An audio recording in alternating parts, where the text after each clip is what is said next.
Good afternoon and welcome to Sefton Park Community Centre. My name is John McGeer. I'm a member of Tenant Spin, who actually organised this discussion, you know. We're having a discussion relating to antisocial behaviour. We have a panel composed of members of Arena Housing Association, which were very pertinent in getting this community centre going. We also have a lady who represents the law side. We'll get them to introduce themselves in a moment. Well, the discussion is about antisocial behaviour. The panel is composed of Mr. Sean Kenton. Would you like to tell us, Sean, what's your position at Arena? Thanks, Sean. My name's Sean, and I'm the manager. I'm the antisocial behaviour manager. And my role is to directly line manage a dedicated team that tackles antisocial behaviour in terms of like higher level antisocial behaviour. So it's really serious and we need maybe a legal resolution. That's when myself and my team will come in. So that's mainly my role. Thank you for that, Sean. Helen, Miss Helen Miller. Yes, my name's Helen Miller. I'm a solicitor with Antisocial Behaviour Solicitors, who Arena use to take legal action in respect of antisocial behaviour. And Miss Vicky Johnson, I think is here in the role of an observer, but I've no doubt she'll have an input into the... Yeah, I'm also a solicitor and I work with Helen. And Miss Joanne Jenkins. Yeah, my name is Joanne. I'm a customer service manager with Arena Homes. I'm sole point of contact for tenants.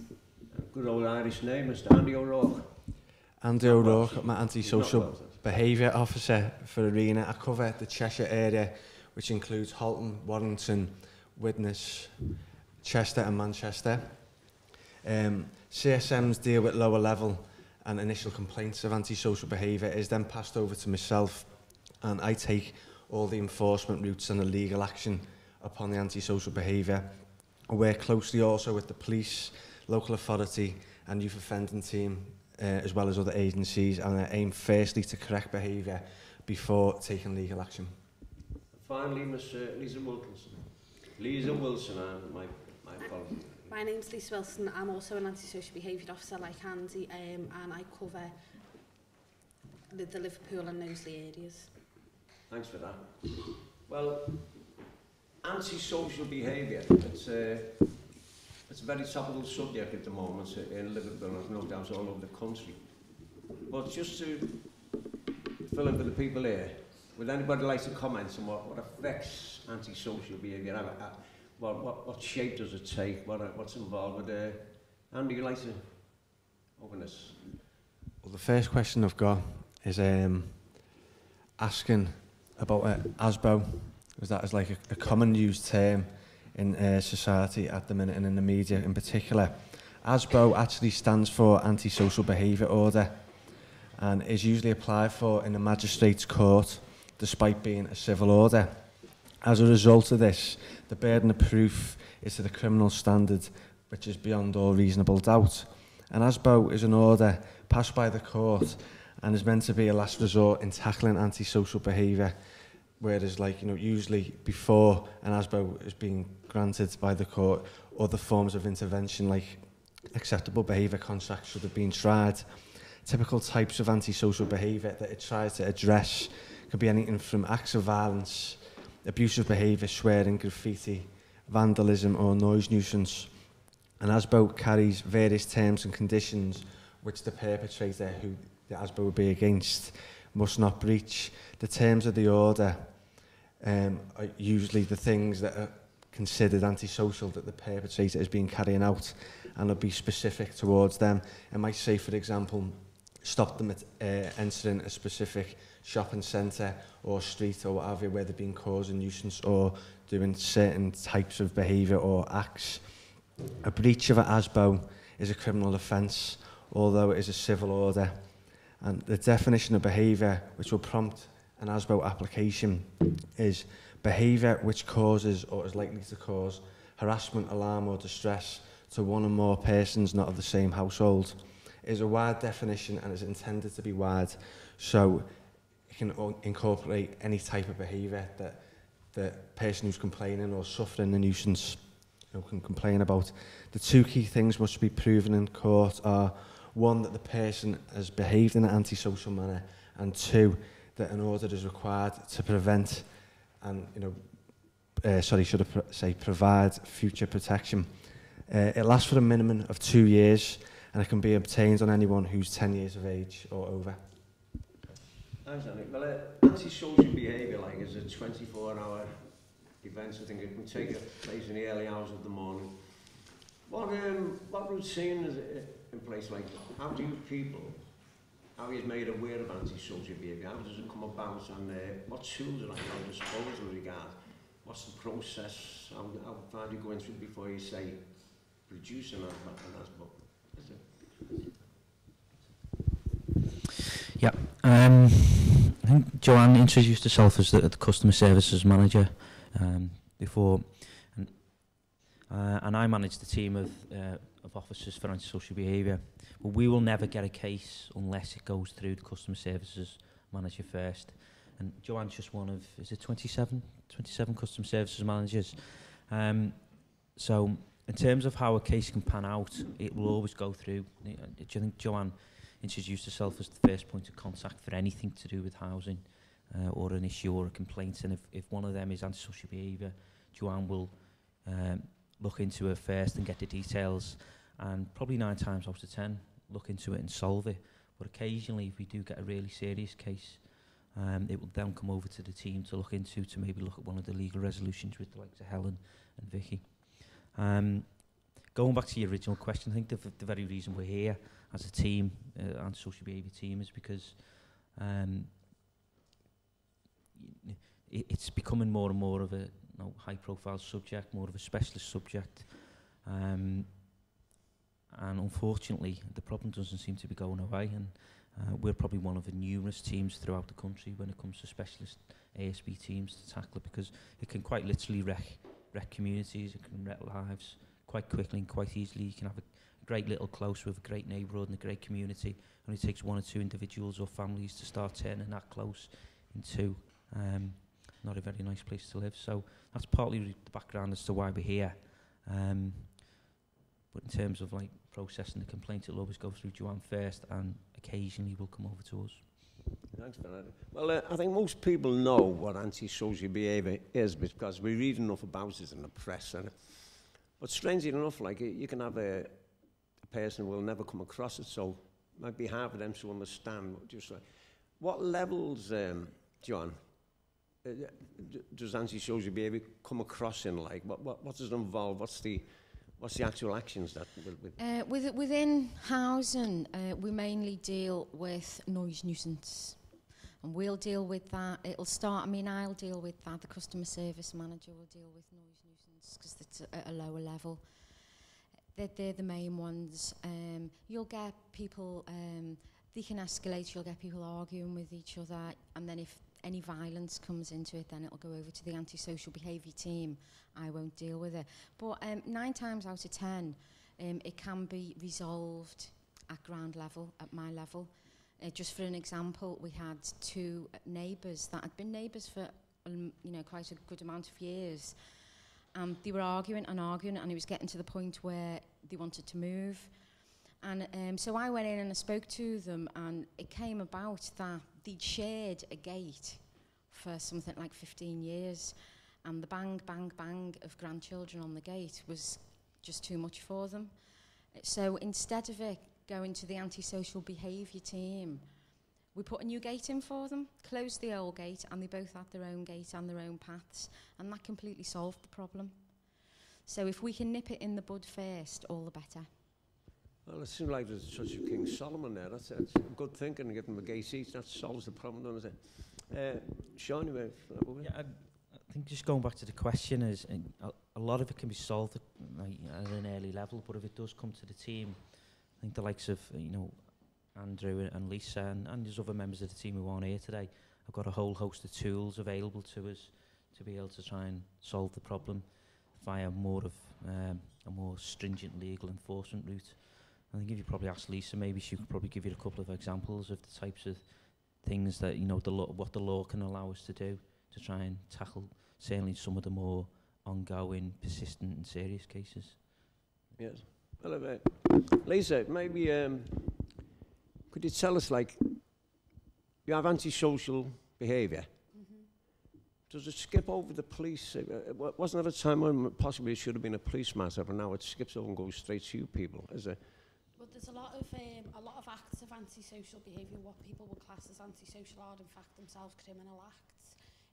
But in society today, there's a big culture within communities that of a grass culture. People are not willing to report anything to the police, so that they're not, they're scared of reprisals, or they're just from a background where they would not involve the police. So in June of 2004, the Antisocial Behaviour Amendment Act came into force, which allowed RSLs such as Arena to apply for orders such as antisocial behaviour orders. We've always had the use of injunctions and possessions, but they also brought out what they called demotion orders as well, because there was, up until that point, it was only the police or the local authorities that could go ahead with this type of action. But there is now an awareness that people are more likely to speak to the housing officer than they are to the local neighbourhood police officer. So yeah, there's a lot of things that as housing providers we cannot deal with.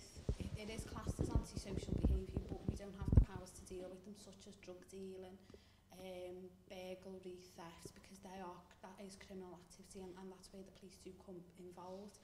Although if a person who is deemed to be antisocial has an involvement in, say, drug dealing, after the police have taken whatever action they can take or need to take, that action can then be used by ourselves, especially if they are tenants of ours, to go forward with the tools that are available to us and to strengthen our case. Right, well, in the normal run of things that relating to antisocial behaviour, is there any one aspect of antisocial behaviour that stands out above others? Is there one predominant factor, like, is there one item that you'd say we deal with more cases of this than any others? There tends to be a lot more cases of involving youths causing nuisance and annoyance and antisocial behaviour. A lot of the cases that we do come across do involve people aged 18, well, under the age of 18. Whether or not that is down to generations and their tolerance levels of, things have changed over the years. What children were interested in 20 years ago is not the same as what they're interested in now. But I do find that a lot of my cases tend to revolve around youths. Isn't there, or is there, a psychology factor to this, in as much as you state, there's a certain age in our generation, that younger people, and yet, or do you find this, or do you go this deeply into it, we hear that they're all deprived children, but they can't all be deprived because there's so many of them. Do you think it's like a psychology thing, which maybe everything's come too fast and they get bored with what's available to them? Well, yeah, there's take for example, over the past 5 years, 5 years ago, PlayStations were the big, the thing that all the kids wanted. Now nobody bothers with PlayStations. They're looking for more and more things to do, something more to grab their attention. But within the agencies that we work with antisocial behaviour, we do have to work. We've got an obligation to work with partner agencies. It is a multi-agency approach that we do have, and one of the teams that we tend to use quite a lot is what is called the Youth Offending Team, which usually has lexicons of police officers. Depending on the age group, you'll have a youth offending team run by the police for youths aged 14 to 17. So anyone below 14 is Bernardo's are the agency that tend to take the lead, and they will get involved in looking at psychological aspects to youth disorder and looking at diversionary activities. So as an RSL, as a housing provider, we don't go too deeply into the psychology of youth offending, but there are agencies that we work with that do address that part of the case. Well, it's just a suggestion that maybe there's a cycle event, like if it appertains only to young people who seem to have everything going with them, but discard that and want to go on rampage. Joanne, Yeah, all I was going to say was that we had a problem like that in Liverpool on a particular estate where there was a certain age group of children, like young teenagers, that were causing a lot of destruction on the estate. And they grew up on the estate as well, to not, you know, but they didn't seem to have any respect for it at all. And instead, I mean, we spoke to the parents, but instead of going straight to the antisocial behaviour team and getting demotions on tenancies and ASBOs, this, that and the other, we actually had a meeting and invited all the children and asked them why they were destroying the estate, what were their issues. And it was mainly, they don't want to be all stuck indoors. There was nowhere for them to go and they were bored. So I contacted the youth service in Liverpool, and there was a youth bus on offer that had already been paid for by the council, but not many people were actually taking it up. So we got the youth bus there, which it still goes there every week. There's different youth buses. Some of them are full of internet access. Others have got PlayStations and a seating area, and they can make tea and coffee. But it introduced them to youth project workers who work with them now, and they go on days out, and like we part fund with other RSLs in the area for them to have summer days out, Christmas days out, and because through that they now have a lot more respect for us and for the estate that they live on. so they do respond, that's the thing. Yeah. Can we bring Ellen into this?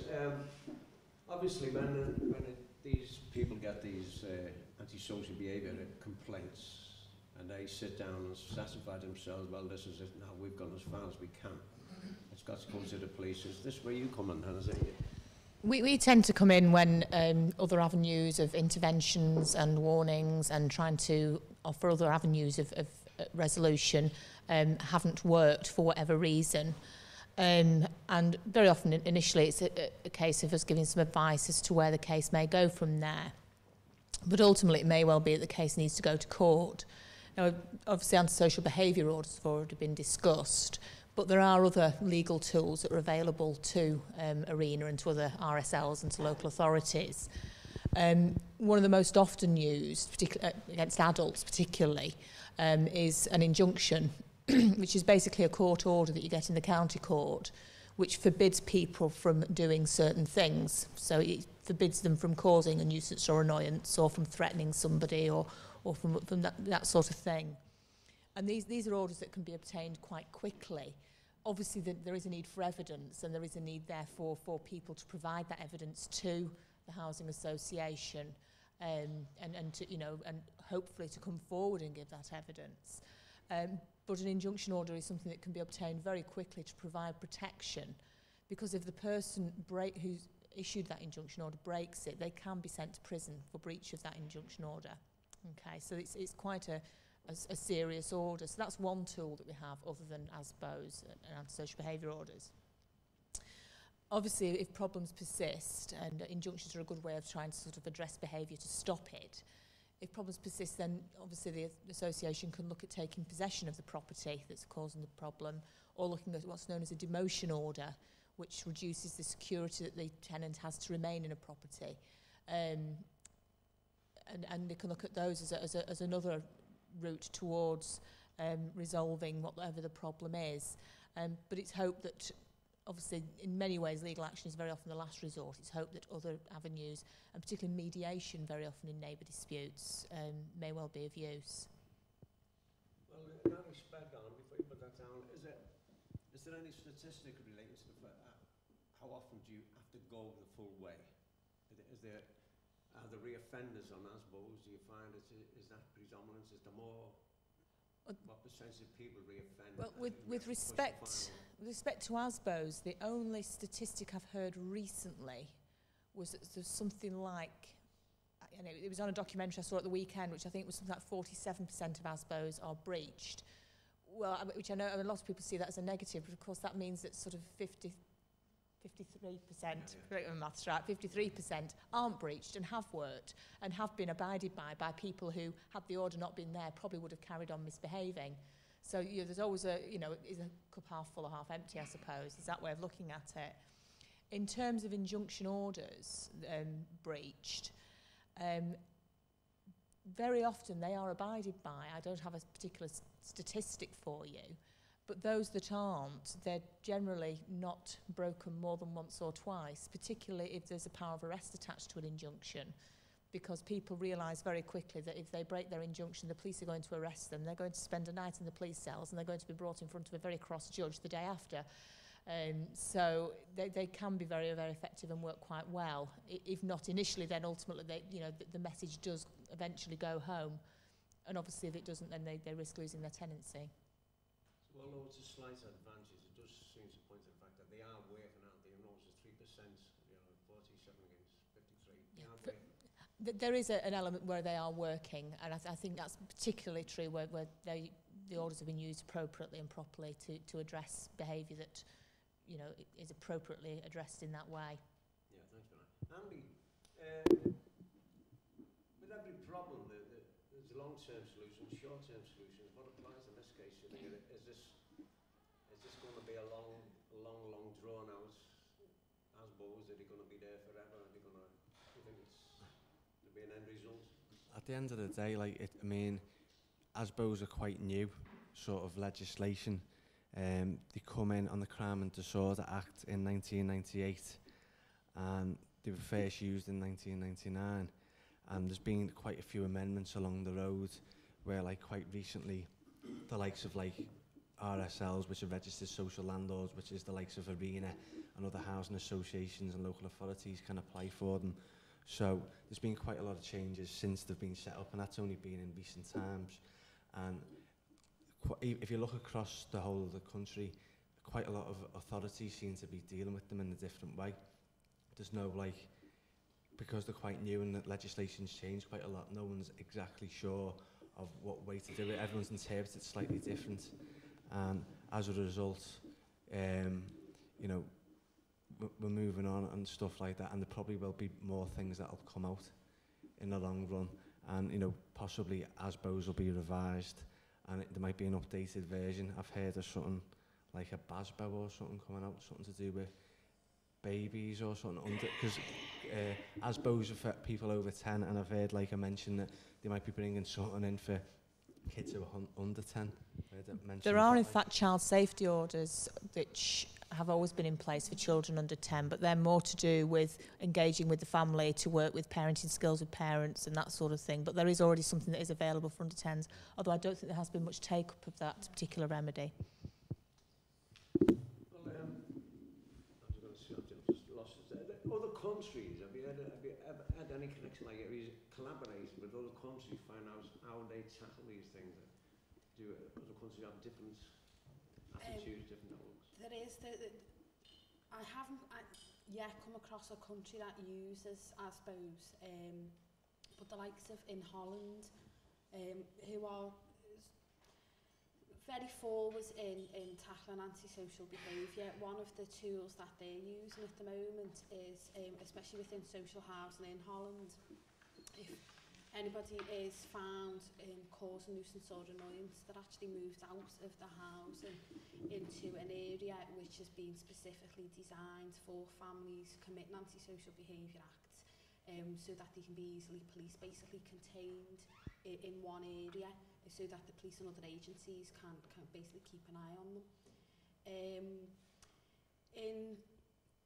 In America, there's a couple of schemes going on in America where they're actually, if you just refer to here actually, in Missouri, their approach is to start with very young children, from babies, and it's the Communities That Care scheme, which targets babies in an attempt to identify teenage delinquents at the earliest stage. So instead of waiting until the youths get to 14, 15, identifying that there's a problem, they actually engage with families at a very early stage. In Germany, youngsters aged between 14 and 17, if they're caught committing acts of antisocial or criminal behaviour, it's the parents that are fined, and they are substantial fines. Nothing at the moment is happening with the actual perpetrators because of their ages, but it's the parents who have to basically answer to the court and pay the fines. The likes of some eastern countries who still have corporal and capital punishment, flogging seems to be a big thing, and extracting teeth is quite flogging and extracting teeth in Saudi Arabia seems to be, you know, that's very popular there. Well, flogging would be nice first. But in Saudi Arabia, in Australia, young offenders who have been participated in joyride and car crime, there's a scheme set up for restoration of cars, car mechanics. If what the Australians seem to think, if they've got an interest in stealing cars and, you know, racing them up and down, well, if they want to break them, they can fix them. And this is sort of steering youngsters into using their knowledge in a more positive way. If they know how to drive, they'll know about, you know, some sort of engineering to cars. And in the Czech Republic, they're issuing sentences of up to 8 years for things as minor as littering, which seems to be a bit harsh. But for you know, nobody, I don't think in this country would get 8 years for dropping crisp packets. But in the Czech Republic, that's the way that they feel is the way to go. Well, on a personal note, I made up your comments about Holland because I happen to know that situation about the special estates built to house problem families was put into place well over 50 years ago. Because I was in the Merchant Navy and we were in Holland and we were told about those places. And I've often wondered to myself, did they work, did it, what's this? Because we all know families and we say, I'd love to put them on another planet, you know. And maybe that was an answer, let them all live together and then possibly wage it up sort of thing, you know. Well, another angle to this, of course, is whenever you're dealing with people, as a rule, and up comes the story of rights. Do you ever have a problem with people's rights? People, you know, the people who say human rights and you're standing on there. I think I'd better let Helen answer this one. Well, of course, because Helen can Well, I mean, I think whenever you're looking at taking legal action in particular, or any sort of action in respect to these sort of cases, you have to be quite careful to listen to both sides on many occasions. Because, you know, you could well be stamping all over somebody's human rights. And I know we all hear that bandied around, but obviously it's easy to remember that very often it's a balancing act. And what courts look at when they're deciding whether to grant orders, on what terms to put in orders, is, well, yes, these people have human rights, but so do the people who have been suffering the problem. Let's see what is needed to address that balance. So a lot of it is common sense. So you won't get terms in orders that don't bear any resemblance to the behaviour that's being complained of. So you know, for example, you won't get an order in an ASBO that says they're not to enter the middle of the city of Liverpool if there's absolutely no evidence that they've caused any problems in the middle of the city of Liverpool. Okay. Equally, if you do have lots of evidence that they've caused problems in a particular block of flats, then all right, generally speaking, they've got a right to go to that block of flats, but the court will say, well, actually, the human rights of the people living in that block of flats outweigh your right to go there, so we'll ban you from that block of flats. But that's if the evidence shows it. So although, yes, people do hear human rights bandied about a lot, and I know it can sometimes become quite negative because it's like, well, everyone seems to be thinking about the perpetrator's human rights. What it very often is a case of ensuring that everybody's rights are balanced and that everybody can try and get on. And you know, and hopefully, if it's done in a balanced and measured way, it's more likely to, if you like, pour oil over troubled waters and smooth matters over, rather than putting something that is too restrictive and too oppressive, which may well create a further backlash, which you don't want. Well, we all know we need law and order. We all know the law has to be there, you know. As a member of the lower classes, working classes, we have discussions in pubs, and people say that the law doesn't even know what it's doing, you know. So there are things that the ordinary person can't understand. If somebody murders somebody, and the person that's being accused of it starts getting pushed around a little bit as regards, people say it's human rights, and somebody else says, well, what about the rights of the person he murdered? Like, there's an attitude where people say, well, if you commit a murder, you cancel all your rights are human rights. You should say, but treat it the way you've treated that person, sort of thing. Yes, speaking of this, said, an eye for an eye. I suppose personally, if you are then to go out and carry out retribution, all you are doing is then behaving in the same way that the person who carried out the murder carried out. And then you do end up with a lawless society. You have to allow society to carry out its own method of justice and to carry that out and to back that method of justice up. And that means stop with this no-grass culture, tell people if there's a problem, let people in authority know there's a problem, and then appropriate and proper steps can be taken. And then there won't be a degeneration of law and order. Because as soon as you start taking acts of retribution, then law and order is breaking down. That's a very good point. I mean, I think we all understand. I mean, I'm not getting off, I suppose. We're not getting off anti-social behaviour, but this is just a point. That's, if you read the press, if you read the Echo, for instance, the Echo is full of less where people say, it seems to me that when a crime is committed, the perpetrator gets looked after better than the victim. And sometimes it's hard to disagree with that when you read about sentences and things like that, and people go, is that all he got? I may as well go out and do it myself. Yeah, it can seem like that very often. But the thing to remember is very often, yes, there is a punishment that goes along with the crime. And what you will see in the papers is the support packages that may have been put in. Those support packages are put in to try and prevent that crime ever being committed again. So, and it ties in with what has been said earlier about, and particularly with the buses and the like, it's all very well flogging the donkey, but you need a carrot as well.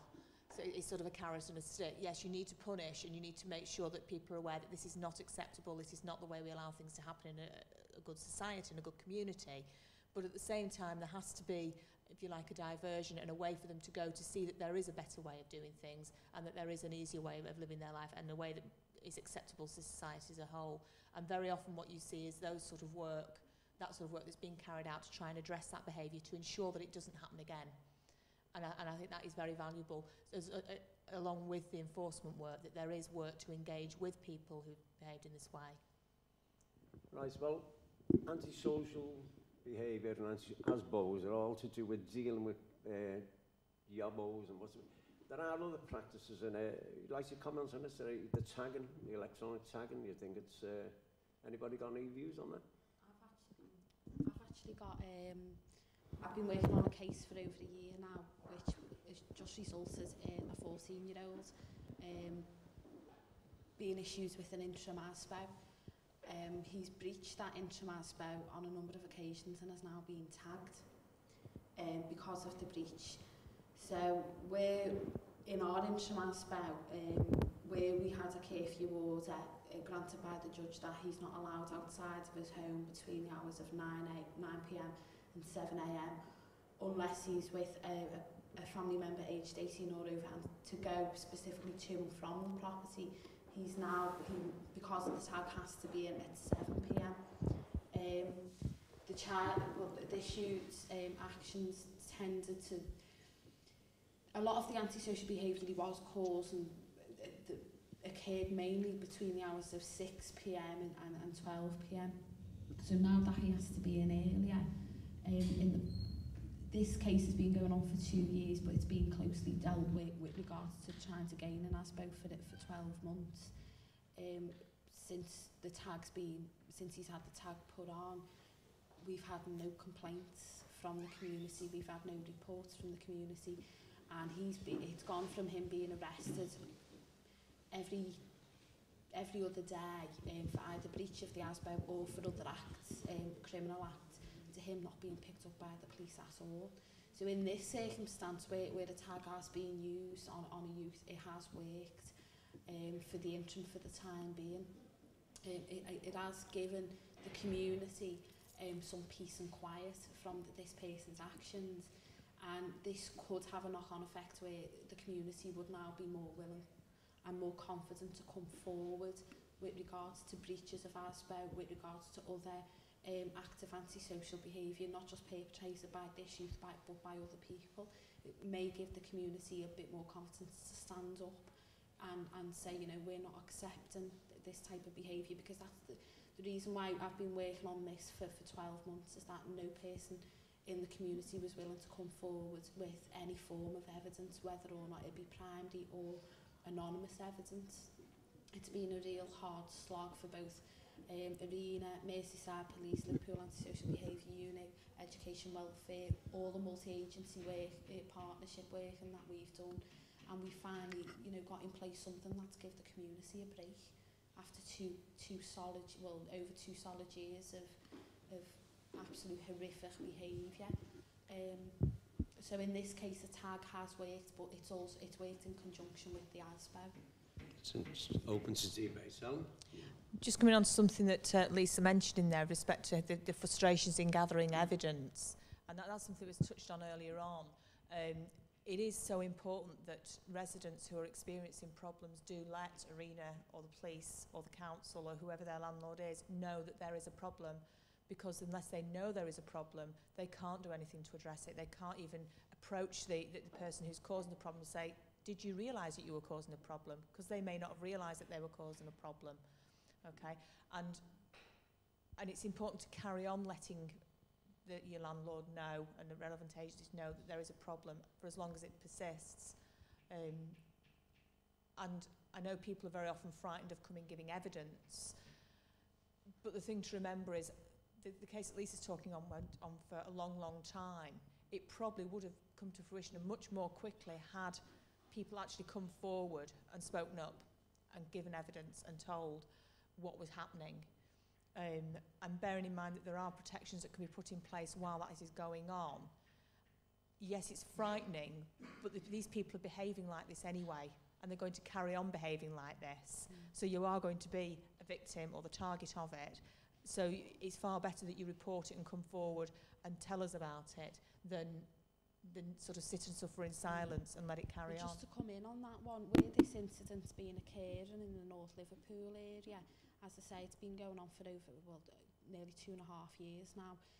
About 5 streets away, another problem occurred. It wasn't a youth, it was actually a young lady with 2 children, causing neighbour nuisance, having parties, having people actually scale the drain pipes to get in through the bedroom window to hold weekend parties. Because the neighbours in that street, because the residents in that street come to us straight away, it took Arena from first initial complaint to actual getting possession of the property 5 weeks. That's how quick it took. It took 5 weeks from that very first complaint, only because the residents in that area helped us. They didn't want to, you know, go through all what the people a few streets away were going through. Whereas, you know, the other case, because nobody was willing to come forward, by the time we go back into court for the full antisocial behaviour order, it'll be coming on to nearly 3 years. Whereas it can be from initial complaint to possession of a property can happen in as little as 5 weeks. But that is because we had the support and the backing of the residents. Yeah. Nicely put, Lisa. Can I just say something there on what this young lady just said? That's great, but how do we know about that? I've never heard anything like that, what you do. So how can I say, well, I will tell you because something might happen, or I could say to others something will happen on past performance. How do I know about this? I've never seen a leaflet, a poster, anything like that. That usually even bothered, let alone interested. And I don't mean that nasty. You know, no, that's understandable. The actual team was formed in January of this year, so we are a relatively new team. Yeah. But your first point of contact for any resident will be your CSM, your customer service manager.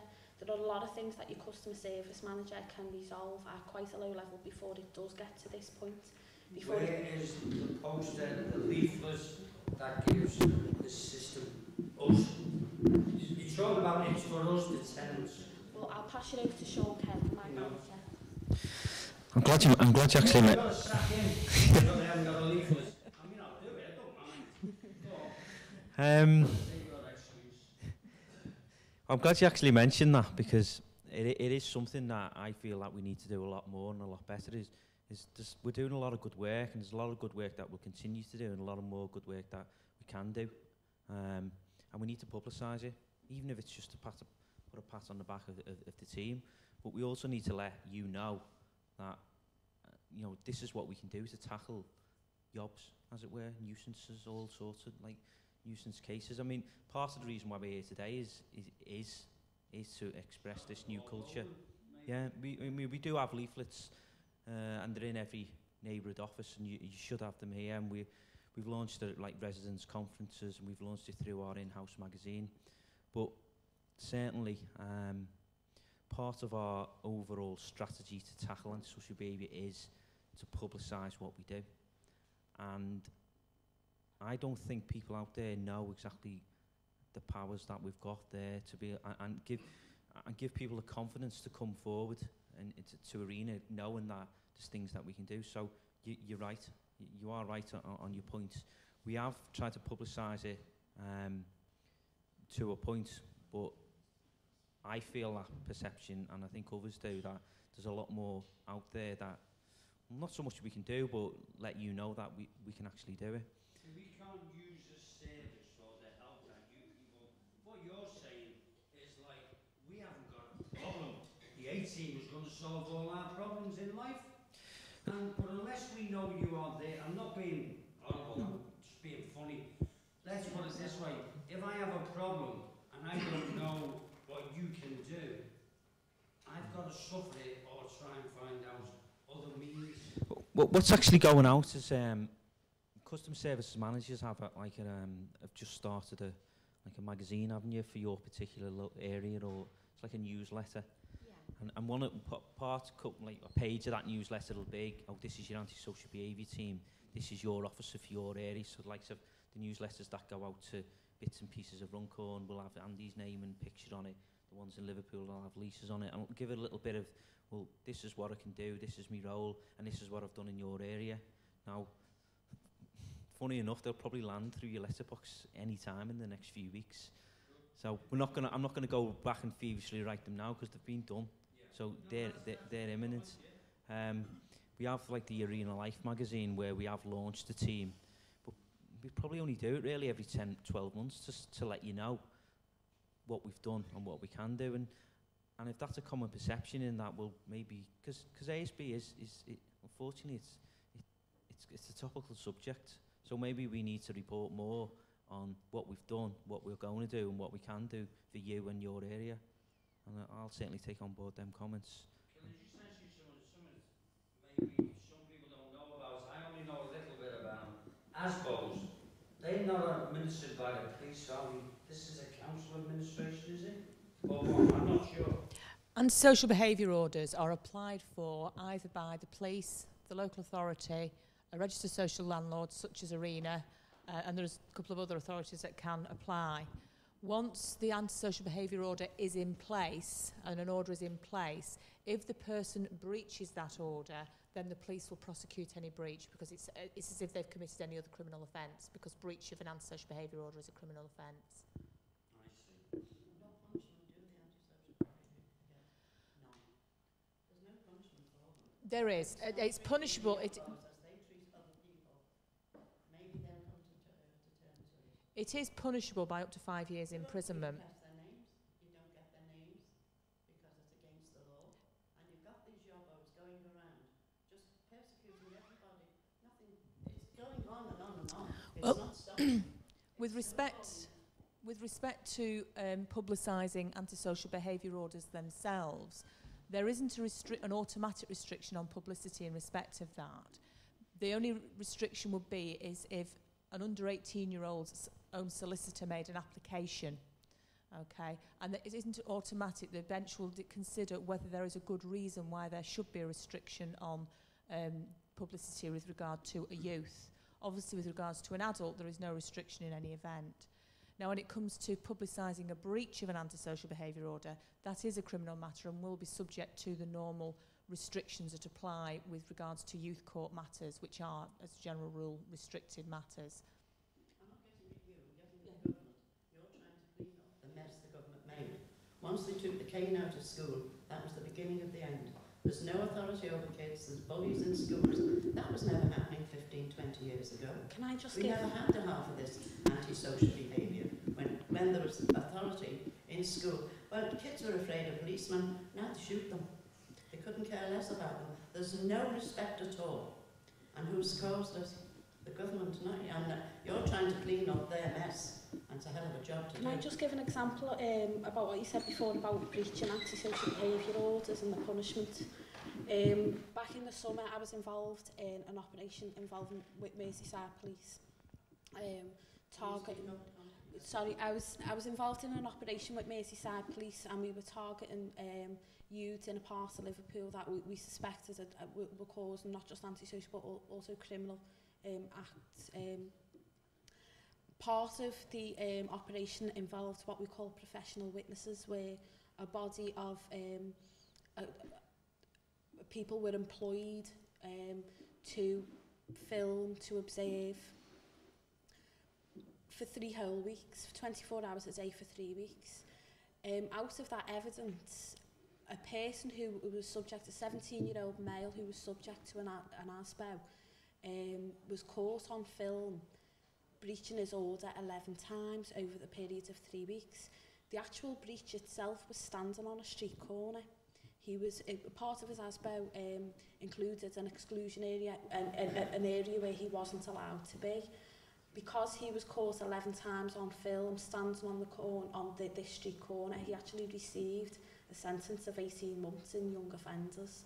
So even though for some people standing on a street corner is not a criminal offence itself, because he breached the order 11 times, which is a criminal offence, the judge didn't take lightly. This person wasn't filmed or observed doing anything else other than standing on this street corner. Well, that's my argument. He was breached the order 11 times. You go to police forums and they say, we've been watching this certain person for 18 months and they're still doing the damage they're doing in 18 months and nothing is really, they are really, you're pussyfooting around them.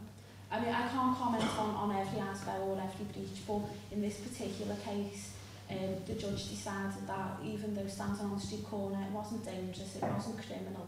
Because of the breach itself, he imposed that 18-month sentence, which the people will go to jail for less time for more serious offences. So breaches of ASBOs are being taken very, very seriously. Can I just add that... Well, can I just add that even if there is an antisocial behaviour order and you don't think that the police are going to do anything, if you think the problems, or if you know the problems are carrying on, you should still report it to ARENA, because that report it to your landlord or to the local authority, because that individual may still be living in a house that's owned by a registered social landlord.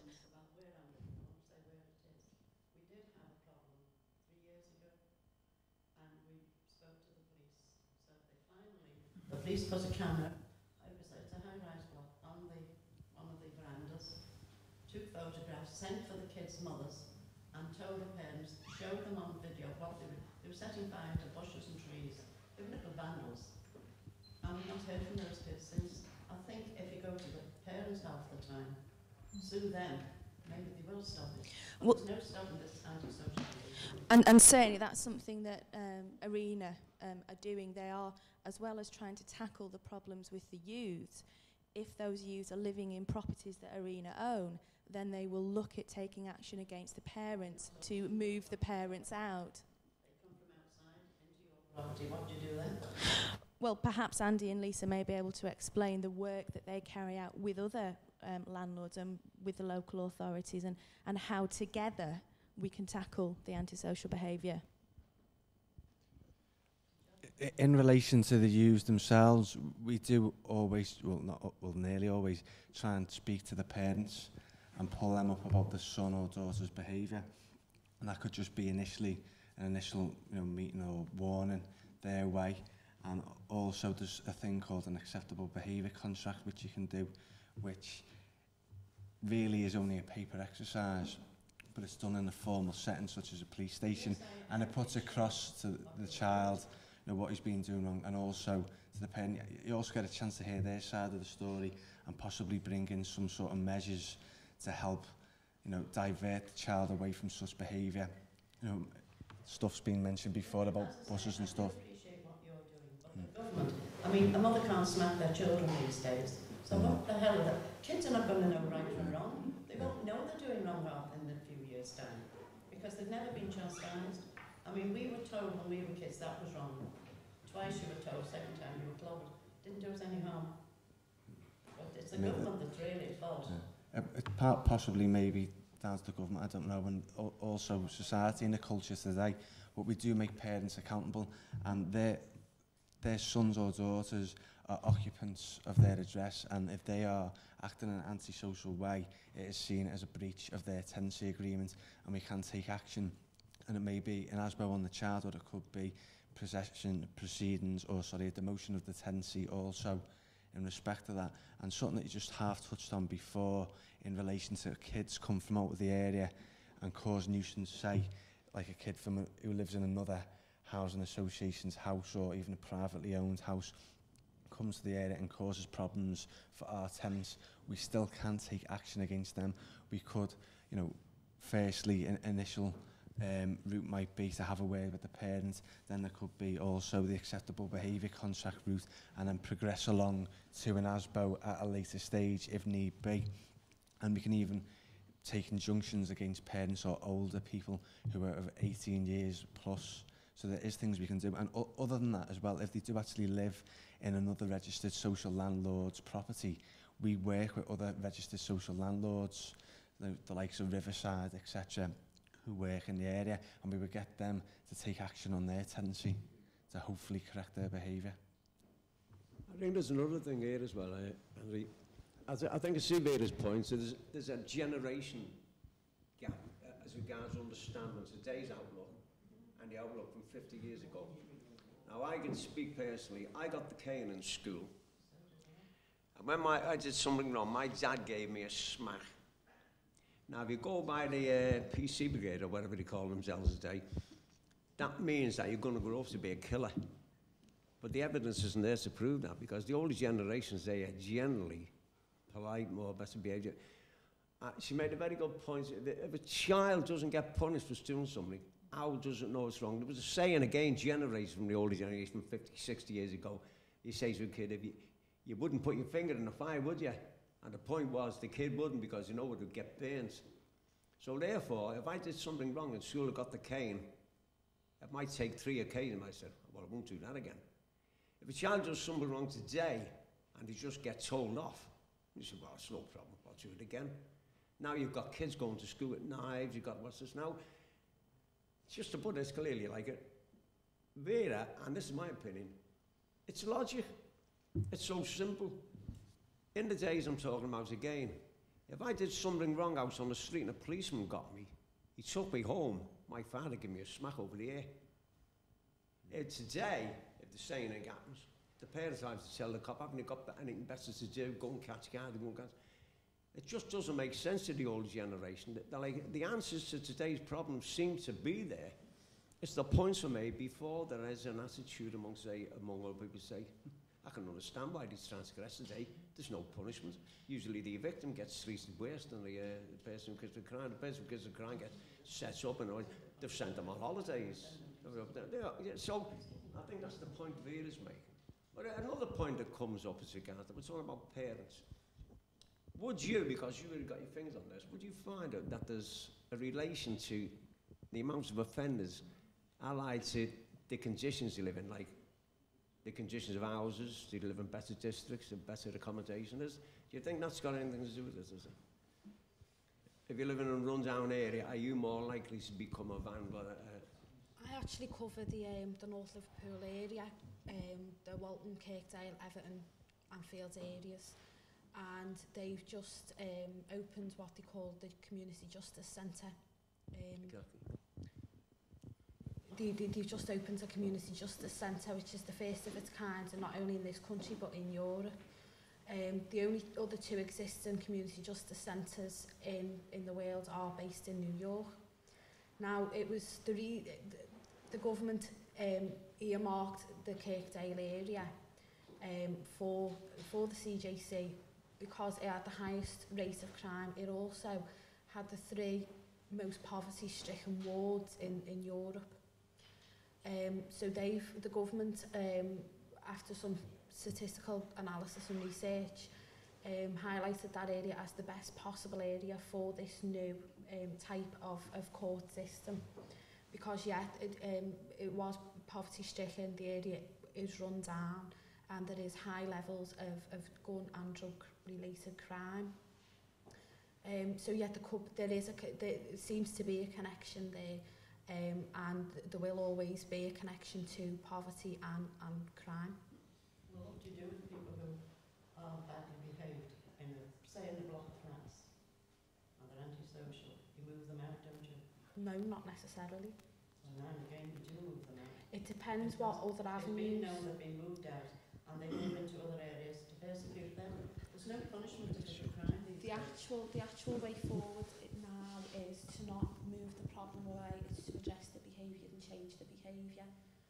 A lot of people in communities do want people evicted before going down the route of addressing the behaviour, before going down injunctions, antisocial behaviour orders and acceptable behaviour contracts. The antisocial behaviour isn't coming down, it's going up.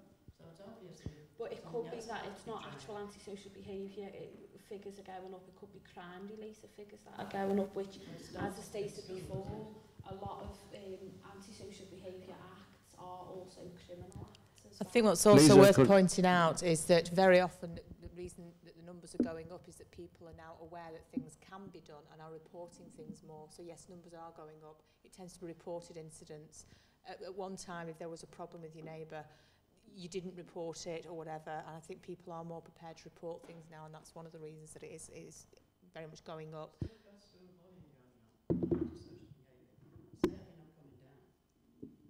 Could I just inform the panel we've got approximately 3 minutes left. And as I told some of the panel before we started, we usually find this, are you going to cover this subject for a solid hour? We do another 5 days, let alone 5 minutes. So I think we've all heard something very interesting today, and I think we've got to make our minds like everybody is doing the best, everybody's trying the best. The people with the hands on, yourselves, the police, everybody is trying the best. I think they have, this is a personal view again, they've got a hell of a job on their hands, because unless something radical happens, it just seemed like we're turning into like a jungle city, becoming like you've got groups roaming streets at night and like that. Whatever the answer will be, I don't know today, but we can feel confident as well. There are people dealing with it. As I say, I point this out, yourselves, you've got your hands on, you know. And it's good that we have meetings like this where people can hear the views, and we hear you explain this. It's more understandable now to people, instead of reading about it in the paper and saying it never happens to me, but we know it happens to someone else. So on that note, we'd like to have had a last opinion of everybody. We think we're all on the same line, aren't we? It's all happening. Do you think they are working as bows there? Sean, are they? Well, not just as bows, you know, all the tools of the trade that we've got. I think they're working to a point. You do occasionally get breaches, or you know, we'll issue acceptable behaviour contracts on, like, well, not just use, but it could be any age. Yeah. We're in the process where obviously we are only 9 months old, and we're recording what, you know, what actions we're taking, where we're taking them, and what properties, in what areas, and we're building like an effective recording database to see, well, what's going on where and how effective are the solutions. So I'll probably be really be able to answer that question in terms of arena and how it tackles antisocial behaviour a lot better, probably in about 6 to 12 months' time. But from what I see from working with my team closely, a lot of the action that we are taking is working, but you'll always get the minority that will continue to misbehave. Thanks for that, Sean. Ellen, do you say as bows they are working? Do you reckon a good thing? I think they are working, and I think, yes, there is a problem. Yes, it is persisting and it is continuing, but as long as your local authorities, your landlords, the police, community organisations and the community as a whole and that's the most important part, the community as a whole work together, then there will be a difference and it will start to turn around. But each party in isolation can't do it on their own. That's a good point. We've all got to be on it. Vicky, I must apologise for not bringing you more often, but we've told you with jobs there, and you made a good point there before. What's your view on it, is it? I absolutely agree wholeheartedly with both, with what Helen and Sean have said. The important thing, I think, is that the community know that something can be done, and they just have to let somebody know, because they can't do it alone. Joanne? Well, I'm with my team behind me. I'm committed to tackling antisocial behaviour on my patch, no matter what form it comes in. And I think that the tools that everybody's got, they help me, they help the residents, and we can only go forward. And what's available? What tools are available? The only means you can. I think we're all happy with that. Andrew? Every case that I've sort of worked on, or my colleagues have been working on in relation to antisocial behaviour, seeing like a marked improvement in their lives after we've got our hands on it and gone through the various ways of dealing with it. People have to sort of be aware, they have to help us help them and play their role in it, because it is such a new thing. Well, not such a new, but it's quite still wet behind the ears, if you like. We're still sort of finding our feet on how to be working with the police and getting information off them, and things are getting set up, constantly, and consistently being reviewed to devise the best ways to tackle antisocial behaviour. But in terms of ASBOs and injunctions, etc., they do seem to be working at large, but obviously nothing's totally foolproof, is it? Exactly, nothing. And in relation to the stuff touched on before, in terms of how you're going back to people's upbringings and things like that, that is probably, it does touch on antisocial behaviour, but it's more of a political debate, that, if you like, and it comes down to all human rights. We've got to try, Andrew, that's right. Lisa? Antisocial behaviours orders are working, and what the communities and the public have to remember is, us sitting around this table now, we are the tools, and we're only as good as, we can only do the good work if the people are behind us. We're not the ones that go to court and get all the glory and do most of the hard work. The hardest part is the people coming forward. It's people reporting things. That's the hardest stepping stone, and if people can get over that, then that gives us the green light to go ahead and get things such as ASBOs and injunctions, possessions and demotions. That in theory is, in the whole process, that's the easy bit. It's getting the evidence. It's getting the people who are suffering from antisocial behaviour, it's giving them the confidence to come forward, no matter to which agency, whether or not it's your landlord, it's to your local authority or the police. That is the first major step, and that's what people should remember. If the communities want antisocial behaviour orders to work, they have to help make them work, and we can't do it without yourselves. Thanks for that, Lisa. I think we're all agreed. The reason we've got to do our best is not for us, it's for our children, our grandchildren. I think that's what we're all doing. I'd like to thank the panel very much for coming along. It's been very, very informative. I think we've all learned a lot. We know a lot about the law now, is it? And I'd like to thank our panel, the crew and everybody involved. Thanks very much, and God bless. Take care. Thank you.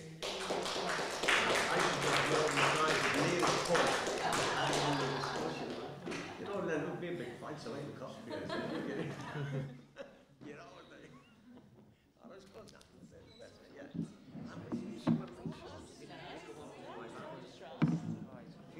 Points, 1 point bounces off another.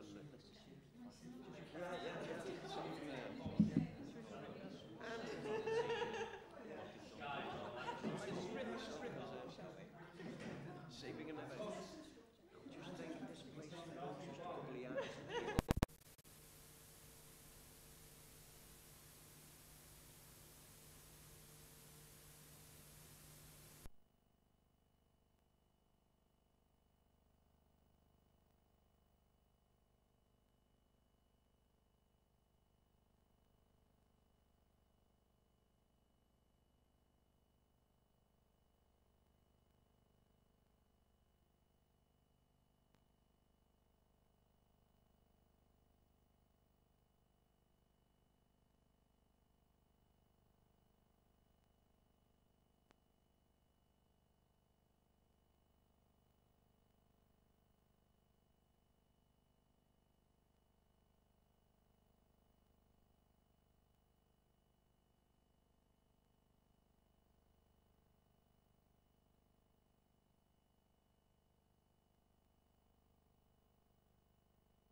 I didn't join Scotland as a TV to stay back, so just took on everything as well. So. Yeah. And he's got it. He does, yeah. He should have it, yeah. If not, it's in the office.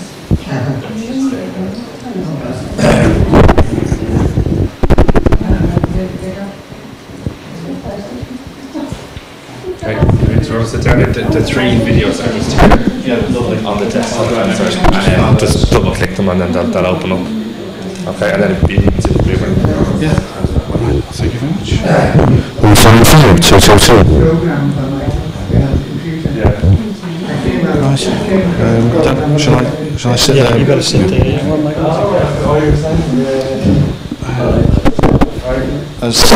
Judge, Yeah. Just give me another one. We can share this one.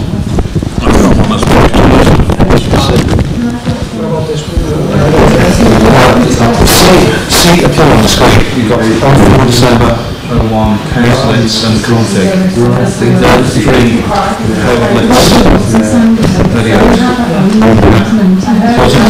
just click on. Do you know, you see them? No.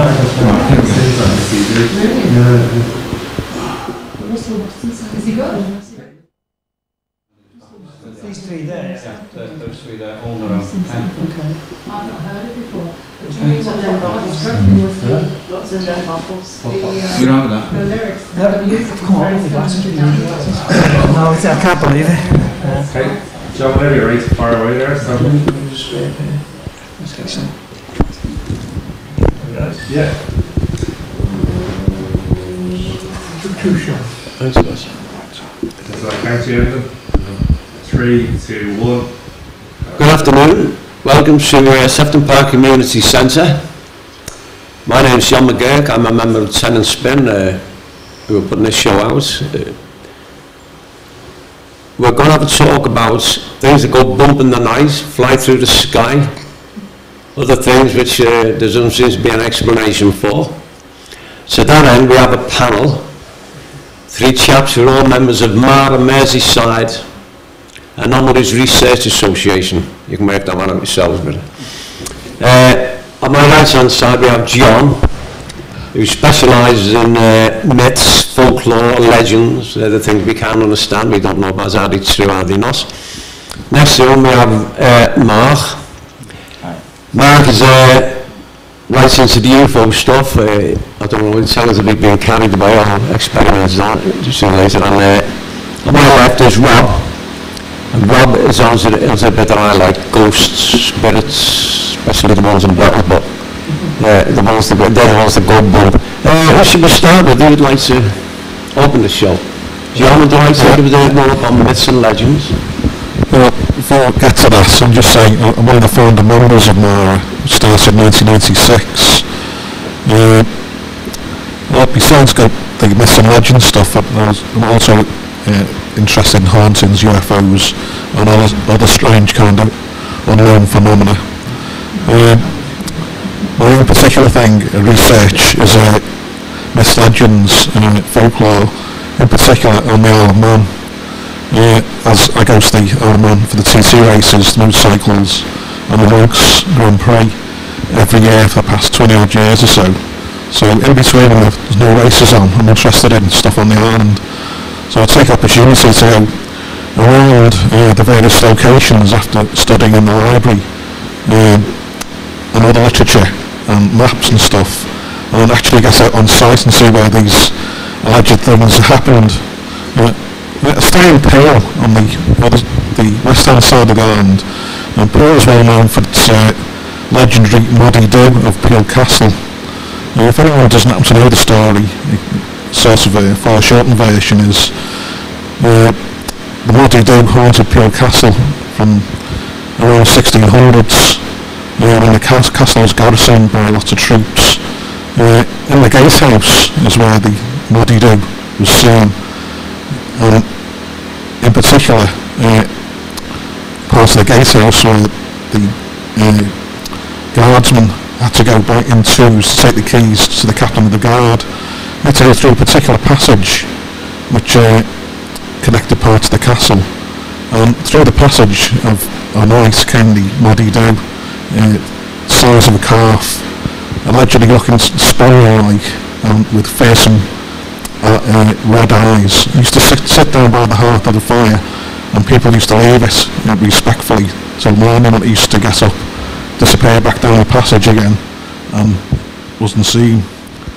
One particular night, as the story goes, one particular guard happened to get particularly drunk, and he challenged the Moddy Do. As he went down the passage, his unearthly screaming was heard.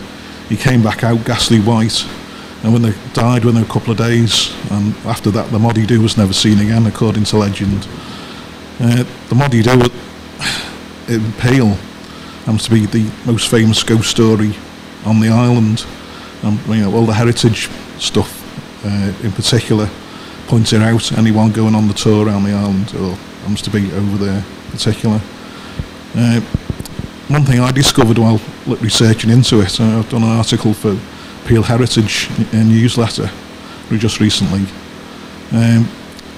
Moddy Do, where the passage was, it was also connected with smuggling trade, and the Black Dog was a particular way of putting people off going down the passage and finding out what was going on. So it could be the passage could have been used to smuggle goods in and out throughout the castle. The castle was isolated on a particular island called St Patrick's Island, and it's connected by a causeway at low tide.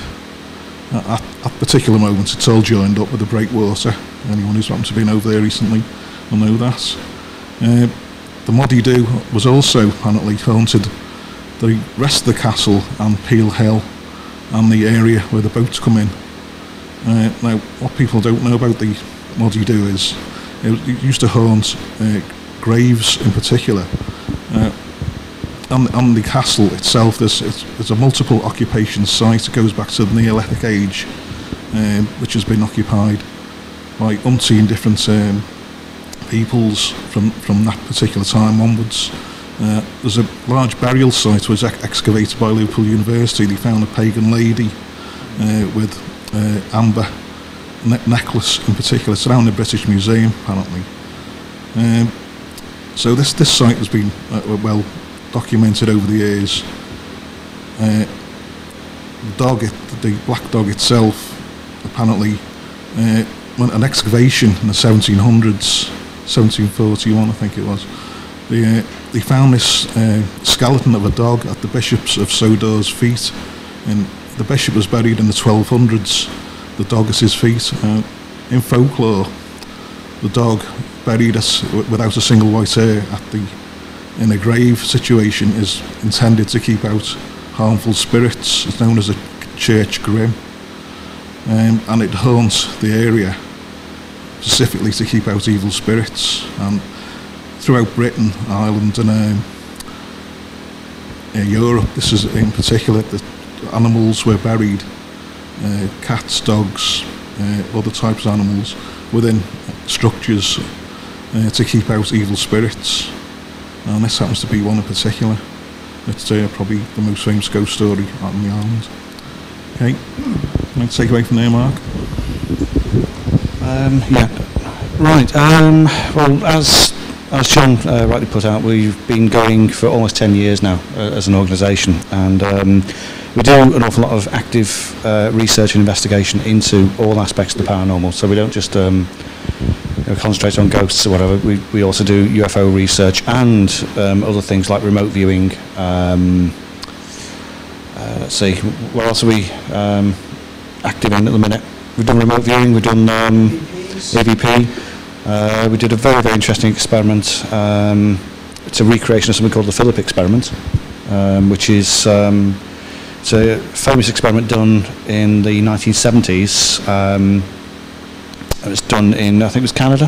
Yeah, and the whole purpose behind that was to actually try and recreate poltergeist phenomena by using human beings. Just so like just by having a collection of people meeting up regularly and just basically interacting socially, and they suddenly started to discover that they were getting basically poltergeist phenomena.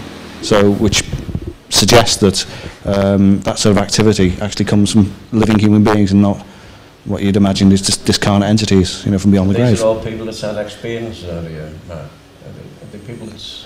No, they were just a bunch of people just gathered together, you know, to just basically meet on a regular basis, just to see if they could invoke this sort of thing happening. The idea behind the experiment was actually to eliminate one of the variables, as in, you know, any sort of like interaction with, for want of a better word, the spirit world. So they try to basically try to establish whether human beings are capable of producing phenomena in their own right. You know, living human beings. Yeah. Yeah. And so we recreated that experiment, and we had mixed results, but we did find a few significant things which you know are gonna we're gonna pursue. Yeah, so explain. Yeah. Yeah.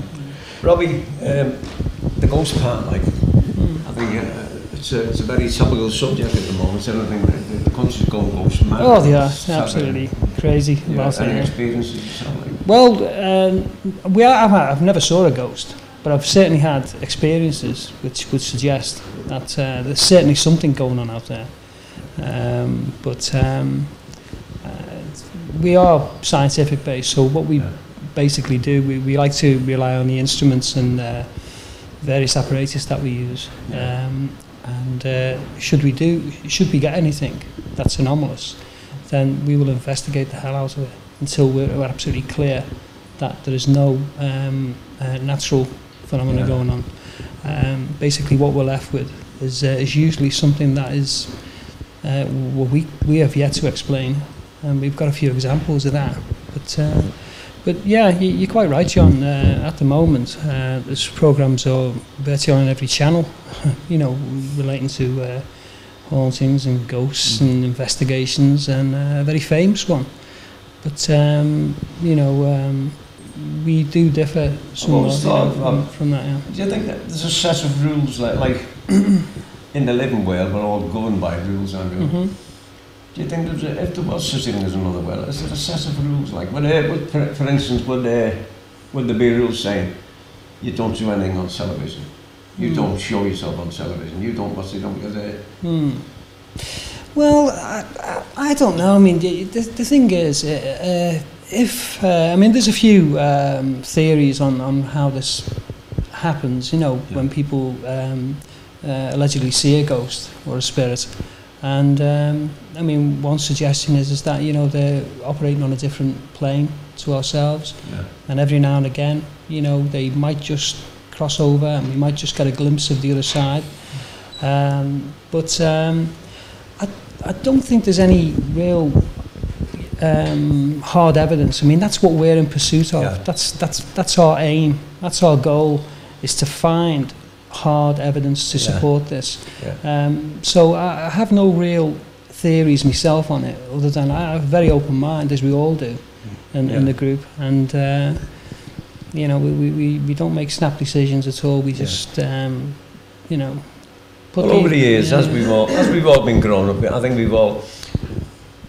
Personally, again, it's my parents I remember, and I think those stuck in my mind. Like, your parents always said, there's no such a thing as ghosts. Yeah, they used to say and that. they don't come to do you any harm. In one way, we're saying there's no ghost, but there is, and they don't come to do any harm. But then again, stories I've read over the years, like about poltergeists, there has been a harmful side, hasn't it? Been well, yeah, the poltergeist activity can take on some an evil side. Like yeah. I mean, there has been instances of that where it can be quite violent. Yeah.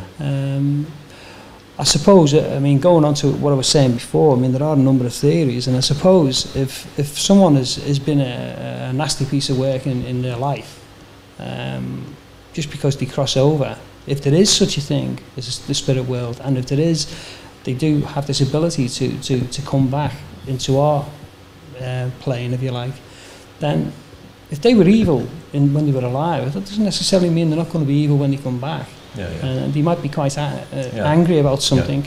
So, but I think there has been a few famous cases, but they are few and far between. They really are. I mean, you know, there's very, very little footage to actually show that would stand up to really strong scrutiny of poltergeist activity. Well, just before we go back to the lads a minute, as regards spirits materialising, as you say, you've never seen a ghost, but as you're into the game, like, have you read instances where people have made spirits materialise in front of them, like what is it, the electric plasma? Yeah, I mean, well, this is the seances and things like that, isn't it? And, you know, where the ectoplasm and all that business. You couldn't give that any sense of like... Not really, because I think over the years, I think that's a lot of that has been disproven as being faked. Quite badly as well in some cases. But, well, Mark made a point. The three subjects here we're talking about seems to, like, in a way, they can merge into each other. John made a point about the dog with the red eyes. I can only tell you like what I've learned myself. You've obviously heard of who was he? Jumping Jack Flash, the guy who leaped over. Spring-Heel Jack. Spring-Heel Jack. Now, the point about university, you stick to UFOs. Do you think there's any points, any connections that he could possibly have been an astronaut stranded on Earth? Given the fact that, Mark, he's not a myth or a legend. He was witnessed by hundreds of people, and he did do the things that say. Yeah, I mean, I've heard, you know, a lot of stuff. I mean, I grew up with all these legends all around me. You know, my father was very, very into all of this. And so, like the Spring-Heel Jack, and I think it was, wasn't there little men scene in Sefton Park, or was it Sefton Park? I'm not so sure. So all these little stories. But coming back to your point, this is, it's an interesting point you raised. Now, as a group, as an organisation, like us, we basically at the minute we're just gathering evidence. We're not trying to find out what these things are, but we're just basically trying to prove that there is phenomena out there. Now, you said, you know, could there be a connection between Spring-Heel Jack and UFOs? Well, I'd like... as much as he seems to defy gravity, which is what we expect of people that come from space. Well, yeah, that's it's an interesting point, and but I think if we go down a bit more fundamentally, it's a more important point is that if you just take it as phenomena, so in other words, you know, we're not trying to put a label on it because nobody really knows what UFOs are. I mean, it's just that's the most popular theory is that we're being visited by extraterrestrials from other worlds, but it might be something completely different. It might be natural phenomena, or just something just beyond the realms of our science. But what I was trying to say was that we have found, and this is the important thing, that there are parallels, there are connections between what you could call classic ghost and haunting phenomena and the UFO phenomena as well. That there are crossovers, and so we're looking at this as a broad spectrum, you know, the paranormal in its entirety. The positive time right there was. Spring-Heel Jack, as I say, like it's hard to say he's a myth or a legend because the stories in the echo, he appeared in front of hundreds of people, but you can't refute that kind of thing. It wasn't just one man said, I was going home in the dark, so we have to say his way, but he did appear. Plus, he appeared in the Liverpool and Everton Valley districts, suddenly, disappeared suddenly, reappeared in London, disappeared in London, and was never here again. Which suggests, like, if you stretch your imagination, he could have been a stranded alien who had been rescued by a spacecraft and taken away. And it's going back to John. Let's go back on there, John. Again, several theories to this. That there's although the Spring-Heel Jack appeared in the Edwardian age, he went through the Victorian age over a period of 150 years or so. And over that period of time, they had various people hoaxing the same person, doing similar things over large areas of the country. Initially, it started in London, and it ended up in Liverpool. But also, there's subsequent episodes of this happening on the continent and even in the USA. Similar phenomena. Characters doing exactly the same sort of thing. In Liverpool particularly, William Henry Street up in the Everton area, St Xavier's Church, where the Hope College is now, apparently. The first appearance, people saw him, and he's clinging to the roof of the steeple of the church. He's appeared in the street and then clings to the roof of the church. But an alternative explanation is it could have been a bird. People could have got hyped up on it and thought it was something else. A seagull or something got stuck on the top of the church. When it appeared a second time, although it was in other parts of Liverpool, down by Fair Lane, is experienced in that particular area, and High Park Street, just down the road from here, by the reservoir. Also, back in the Everton area again, William Henry Street and Stitt Street. But there's an alternative explanation to this leaping character, although people see apparently it was mass hysteria.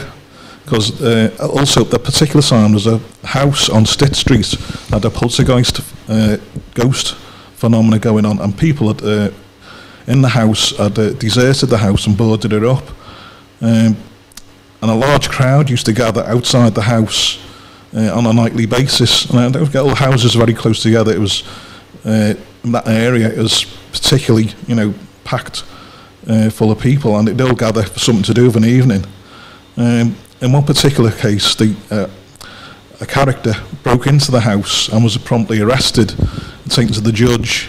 And he was, when asked why he wanted to get in the house, his explanation was to see if the ghost was there. And he was promptly sent down for several days and charged. Well, also in that same area, there was a guy who was allegedly a madman. He used to leap from house to house with the firemen, the police were trying to stop him. And that could be an explanation for the Springfield Jack, because he's leaping from roof to roof. In the hysteria, people thought it was, a supernatural character, and attributed all these other, supernatural abilities to him. He used to leap from house to house saying, my wife's mad, my wife's mad. Eventually caught him and brought him down. So he had these two things going on at the same time. He had a poltergeist haunting within the same area, or directly in the same street. And this character leaping from roof to roof, which then could have been ascribed to leaping up and down the street, saying it's taking high bounds, 20 feet bounds. But when you have, John, when you have so many reports, I'm particularly interested in Springfield Jack, because excerpts from the Echo report and being surrounded by about 40 to 60 policemen and a crowd of people. Now that's 40 to 60 policemen and a crowd of people. Can they all see something that didn't happen when they say he leaped out of the circle, ran down the street, over a roof, into the next street and disappeared? I mean, could 100 people... Yeah, it's quite possible. It's quite possible with something called mass hysteria, where people experience things by suggestion, like much in the way stage magicians use it. Hypnotists you can see things which obviously aren't there, and you'd be convinced it's happening. And this can happen to a lot of people at the same time. It takes on like a snowball effect. So, as I said, you had this ghost thing happening exactly the same time. This is in the Echo as well, the Echo report to this, and this character leaping from roof to roof.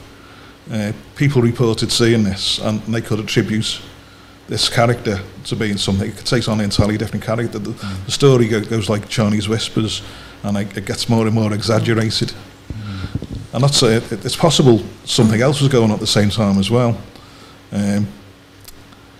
which may have had more, overt supernatural characteristics to it. Which, but again, it was more and more. Again, what do the papers do, as they do now? They exaggerate stories, build it up, to sell papers, of course. It's all part of the... yeah, I can imagine that people always add on, as what starts as a tiny thing grows bigger and bigger, as a gossip goes. Also, have you read reports from the time it actually happened in a newspaper? Well, that hasn't gone on. And I'll just drop a name, Tom Slayman. Now, he's printed so many stories and so many lessons. The thing about them, some of them have happened so recently in the last 10 to 12 years, and the people involved in the stories are still there, still alive, to stand up and tell you, no, I did that and I saw this, you know, so as we explain those things. Some of the stories, I'll just recount one quickly. Yeah. 2 priests, this is about 1984, 1986, or later even there, walking up Mount Pleasant. They were going to the bookshop. They walked into the bookshop, and Mount Pleasant was full of traffic, they walked into the bookshop, and they stood there waiting to get attention. They rapped on the counter, nobody was there, nobody answered, and they walked out of the bookshop. Now this is 2 priests, one was an elderly priest and one was about 27, so they still walked around. When they walked out, Mount Pleasant was deserted. No traffic, no vehicles, no... Now, the way I look at it, I go, now for him to print that and make it viable, he's got to coerce those 2 men into taking part in, like, what you might call a prank. But did he, like? Because they went into another shop, and as they came out, all the traffic was back on the road. How would we explain that?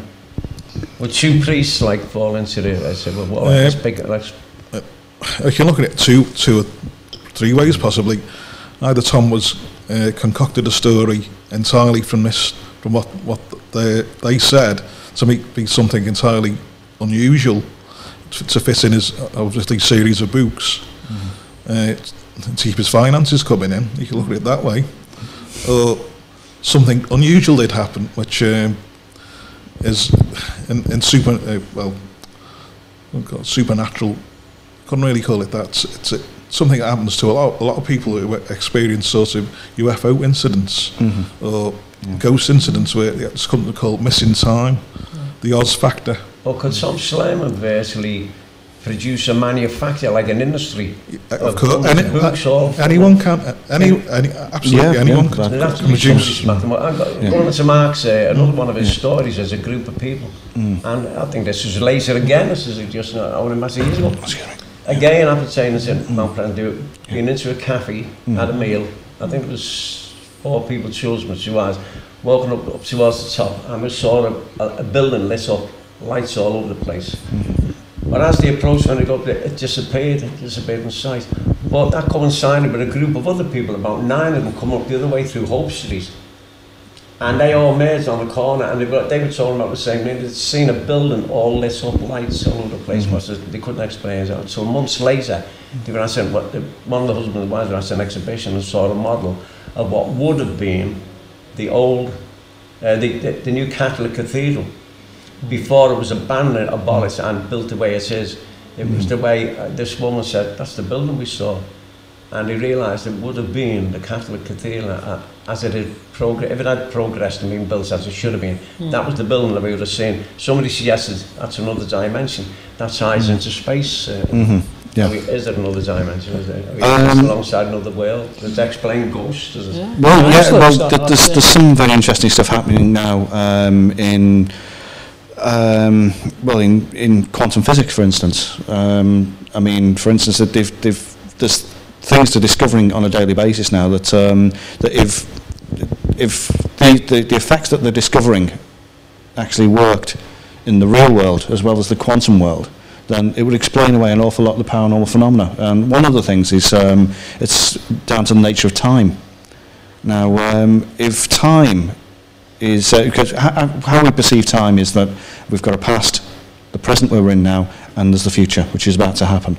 Now, quantum physics, there's some aspects of quantum physics, they're actually challenging that assumption, that the fact that time as we perceive it might just be a construct for us to make sense out of the world around us, and time might not actually flow in a linear sort of way.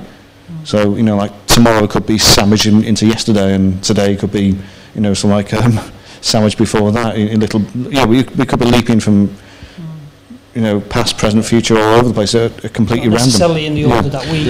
And once you start to accept that sort of thing, then a lot of the paranormal stuff that you see, like for instance, if you saw a ghostly figure of a monk walking down a road, what's to say you haven't temporarily been dislocated into his into his time, or he's temporarily been dislocated into our time, and the two times just for a fraction of a second or a few minutes just coincide, and suddenly you've got an apparition of a ghost when it could be a real living person, but just that the the barriers between us, the history, the time between us is just evaporated, and the two times sort of collide. I mean, that's just another theory. I mean, that might not hold up. There's so many different different things out there. That just that people experience on a daily basis that are basically beyond what we comfortably know today. Within the realms of science. So, yeah. Well, all right. The religious connotation. I can only, as I'm in the middle of probing sort of thing. I can recount things that I know of or read about. Guardian angels. Yeah. What do you think? Well, it's an interesting thing. I mean, there's an awful lot of people out there that, in times of, complete panic, stress, or whatever, and it's almost as if miraculously they are, by divine intervention, that they're saved from, basically, certain death, as it were. Just to take a case, about 9 years ago, again, I didn't go back and read. It was in all the press, in all the papers. A woman with a mountain climbing group, they were not mountaineers, not all they gave, but gone on hill climb losses in Scotland, and she got separated from the party. She was missing for 36 hours actually, and she was wandering around in the darkness just about 5 hours before they discovered her. And this is her own statement. She said she was wandering, it was completely black, snow everywhere, she just could not, and she said she lost all sense of direction, all sense of feeling, she was freezing cold, she was hungry, she was tired. She was strolling, and all she could see in front of her was darkness, complete and utter darkness. The next minute she said, this is her words, this bright light suddenly shot up in front of her, and it took the form of an angel holding its hands out like that, barring her from walking any further. She was so tired, it startled her, it shook her, she collapsed to the floor, passed out, and that's how she was found there. She was found there about 8 hours later when it got daylight by a search group. But the fascinating fact was that as she walked about another 60 feet, she'd have gone over a 150-foot drop. Now, you have to say then, was that woman telling lies? Was she hallucinating? But you see, we're going the other way then.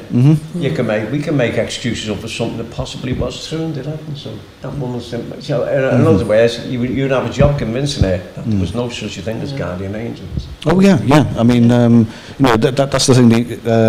Your interpretation is very personal on that. How we work is slightly different. Now we have to be objective because we're trying to basically get mainstream science interested in this whole range of phenomena that mainstream science basically turns their back on because they think the evidence that is put forward is mostly anecdotal and therefore it's science doesn't want to touch it. What we're trying to do is raise the ante of that evidence, and so we have to do that in a very objective way. So we have to do that by direct experience and by amazing scrutiny. So in other words, we have to really dig into the evidence that we collect, and we have to throw everything at it, to sort of, and then what we're left with once we've thrown everything at it is things that are basically, for want of a better, at the remit of science. So and things that science should be standing up and having a look at, in but before we get into your computer, could you just drop one more name? Yeah, sure. And this is my all-time favourite, this fella. I think he's undeniable, indisputable. Amongst our group in Sefton, we have a laugh about, some people, you either believe or you don't believe. Nostradamus. There's a man died 400 years ago and virtually wrote word for word what transpired in the last war. Virtually named dates, told us, named things which were, he virtually wrote down the Battle of Britain. Germany would be defeated in the skies by Grand Britain. That one statement alone to me suggests that there's something we don't understand. And that's as close to the paranormal as we get. A man can tell you virtually right names. He got Hitler's name wrong, but right, by one word. He named it as Hitler. But his name is Hitler. Yeah. Now, that's, I mean, to me, I don't need any more convincing that there's something we don't understand that's going on. If that man can look 400 years ahead, surely there's something about life, humanity. Well, yeah, Nostradamus is an interesting one because the actual interpretation of what he wrote is up for debate. That's not him. That's other people. It's problematic because in his day, to be a seer or to have visions of the future was a very bad thing to actually own up to. So he had to do everything. He had to do everything in secret. So he wrote it in very very obscure verse, and you know a lot of it was basically trying to hide things. That's right. And there's some of them, he writes it quite plainly. That's right. It's quite specific. But unfortunately, it is open to much interpretation. There's fierce debate going on about Nostradamus all the time. But there is, but from that, there is an interesting thing. Now, I'm sure many people, perhaps people in the room even, have had experiences where they've, you know, even little mundane things where they've actually maybe had a dream and some elements of that come true the next day or a couple of weeks later or whatever. And again, there's a chap who was born in the 1930s called J.W. Dunn, who I think is worth a very good read if you can ever find any of his books. But he used to do some experiments with what he used to call dream research. And quite simply, he used to he trained himself to wake up every morning, and before his dreams evaporated, because they do, you know, after a few minutes, that's right, yeah. And he wrote everything down in a journal, and he found that what was happening was that he was actually, his dreams had elements of the past, the present, and the future all mingled together in one little mishmash, and he kept these diaries for many years, and he started finding that there were correlations between things that happened to him personally. And that's the significant thing, him personally, and what he had, you know, what he dreamt. So, you know, in other words, he was actually dreaming elements of his future. Now, there's some quite classic ones. I think there's a volcano which occurred on an island. I don't think it was actually Krakatoa, but it was another island. But basically, he had this dream 10 years before that he woke up, read the newspaper, and there was 50,000 people dead. You know, killed in this volcano. And anyway, years down the line, he woke up, went down to his study, got the newspaper, and he saw the headline, and he sort of right, that's amazing. You know, I predicted this 10 years ago, you know, in my dreams. So he goes back and gets his diary, and he read all through, and yeah, it's spot on, 50,000 people dead. He telephones his friend and says, "You will not believe this, but you know, I've got it in my diary 10 years ago, and it's, you know, me reading this newspaper today." And when he said, you know, 50,000 dead, his friend said, "No, it's only 5,000." And when he went back to the newspaper, it was only 5,000. So, but he had basically seen himself misreading that headline. If you see what I mean. So, so what he postulated was that we've all got our own personal timelines, and we've got access to them. I find that very strange, Mark, because I read a story, but I didn't see I saw a television programme in which an Australian journalist was sitting at a table drinking. He was working at somewhere in the south, I forget about, and his editor was in Australia, and he woke up and found that he'd written a report on a newspaper. He had still had a pen in his hand, and it was to the effect that the island of Krakatoa vanished off the face of the earth. Yeah. And for some reason, he posted it to his editor, and his editor sacked him. He said, "I've checked it, Krakatoa is still there." He said, "You know, you've been drinking there, we know you're head, and good enough it happens. It happened in about 3 days. Now, he reckons his explanation was that he'd been sitting there, and he'd suddenly gone into like a stupor, and his hand had automatically written a report and sent in. But that was documented. It was a story performed by television to explain things that we can't tell you things that we can't explain. That was similar to what you just said. So myths start by different connotations, different Well, stories. the very interesting point you just raised, and that you went into this, what you said, a stupor. And so, this is something we've actually picked up from a lot of our research, especially people citing UFOs, people experiencing what you could call ghosts and whatever. There is an interesting connection, and that is the actual basically state of consciousness that people are in. Yeah. Now, we tend to find that phenomena will occur more often than not when people are in a very relaxed state. Yeah. So in other words, when they're off guard. The point here was that the island did blow up within days of that. And of course they got sacked and hiding back on again. I asked them, how did you get it? How did you get the story better than that before that?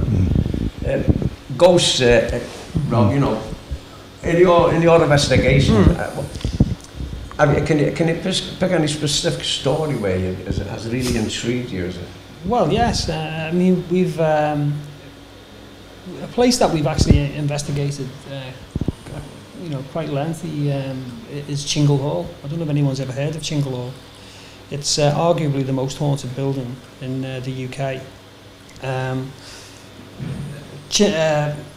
Most haunted I haven't visited there, but that's not to say, it's just that they won't allow them in. It's in a little village called Goosenar, which is just outside Preston. Oh, yeah. It's over 600 years old, the building. So even from the point of view of history, it's almost unique.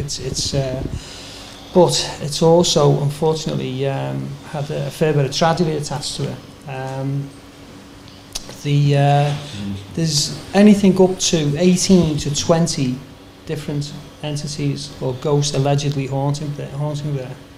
And we've been lucky. We've been up there 7 or 8 times now, and we've had some very interesting things happen, haven't we? Oh, totally. Extremely. There was one. First of all, a little bit about the history of it, really. I mean, it was originally owned by the Singleton family, and Eleanor Singleton, who was a young girl who lost her parents quite early. They were. She was then put in charge of her uncles, who more or less they, just wanted the building for themselves. So they incarcerated her against the will within the building itself. Kept her prisoner and told anyone who inquired about her that she was basically, not right in the head sort of thing, and we have to keep her this way, for her own good. But she died there, and she's one of the ghosts that allegedly haunted there. And one of the things she used to do to pass the time was make lavender bags, and when she's about to let herself, not appear, but if she wants to announce that she's around, you get this very, very strong smell of lavender, and also they said they used to say secret masses there during the Reformation. Obviously, you've done this kind of thing at the risk of death, really, if you were found doing this. But they used to carry out secret masses there, and we've got some very interesting stories relating to that alone. There's a very distinctive smell. I think we're all familiar with it. What an old church smell. Yeah. You got that incense, that the old wood, and the very fabric of the building. And occasionally this smell appears, and it doesn't give any warning. There's no faint smell and then gradually getting stronger. It's just there 1 minute and gone the next, and that is a very strange thing. One particular thing that I can relate to over this was on one investigation we were up there, and this smell appeared, and everyone could smell it except me, and I couldn't believe this. I felt somewhat left out. Everyone was talking about it. This very, very distinctive smell, and about 2 hours later, I was upstairs in one of the rooms, and I asked. There was only myself and one of my colleagues. And I just asked him, probably for the umpteenth time that night, so how would you describe it again, the smell? And just as I said that, this smell just appeared. And it really was. I mean, that to me was probably one of the strangest things that I've ever, you know, I cannot explain that at all. It was almost like it was for my benefit, because I wasn't aware, I couldn't sense this first time round, so it was almost do you find that's a regular occurrence? It is aromas and smells associated with home? Very much so, yeah. Like if you don't see anything, go in, you can usually get a smell of aromas. Yeah. Because most homes would make a big thing of that. Well, they do, yeah. I mean, the thing is, if you think about it, if there is such a thing as the afterlife, the spirit world, and ghosts trying to make contact with us. It could be an easy way to do it. Yeah, because they must be very limited. You think about it in practical terms. Yeah. So to actually introduce a familiar smell or a scent of something like that, you know, that might be familiar or synonymous with them, that people might recognise, that would certainly make sense. But there's no question about it. I mean, you know, this is not. If it was just me that smelt it and nobody else. But when you get a group of people who are quite sceptical, they're not easily impressed. We really not, honestly. You know, we do take some convincing of things. Yeah. But when everyone smells the same thing, it's not your imagination. That's what I call logic. That's what I would say. One person, you can always suspect like they can make that up and even sure. But when you get 10 or 12, 15, 16 people, it's like the space thing, Mark. It's on record. One of the most intriguing sightings of a space object was an American airliner with about 200 people aboard, where a huge cigar-shaped craft pulled up alongside and cruised alongside them for about 8 minutes, and it disappeared. Now, I say to myself, the pilot couldn't get up and say to all the 200 passengers, let's have a jump. No, to me, I go, well, that's logic. You've got to believe that, and you cannot disbelieve it. Well, it's a very ignorant person that basically says that we know everything that occurs in the skies. Yeah. You know, that there are definite mysteries out there. There are things which people cannot explain. Well, for a start, we don't look up enough anyway. Well, exactly. Because we're all too busy looking at, you know, trying not to trip up. So we don't look up in the sky enough. And there's so many things up there, anyway. Absolutely, yeah. Natural phenomena, as well as, you know, unexplained phenomena. And John, as regards myths and legends, when you investigate these things, is the aim to substantiate them, or is it to prove that they didn't happen, or that it is just a myth, it is just a legend, idea? It's very hard to do that. Essentially what I do is try to track down the site where these things allegedly occurred. There may be still things happening, and there is. I've found out lately with some contacts on the island where I go, that things do happen on a regular basis, but these things aren't talked about. They're sort of kept very, you know, to themselves. Until recently, there's very few people you could talk to it about, because a lot of the people who are over there are what they call stopovers, or people who from the mainland Britain who've gone over and stayed. You know, they're not Manx people, and they'd have no idea of the history and heritage of what was on the island as such. I spent a lot of time in the reference library looking up these phenomena, folklore, and they occur in, let's say, regular areas, and they happen over and over again. But whereas in the past people might have seen fairies or ghosts, to modern day people probably see aliens or UFOs. Yeah, it's one and the same thing. It's what people's view is. If you're very religious, you might see angels, you might see you know, the Blessed Virgin Mary, you might see anything, you know, a cross.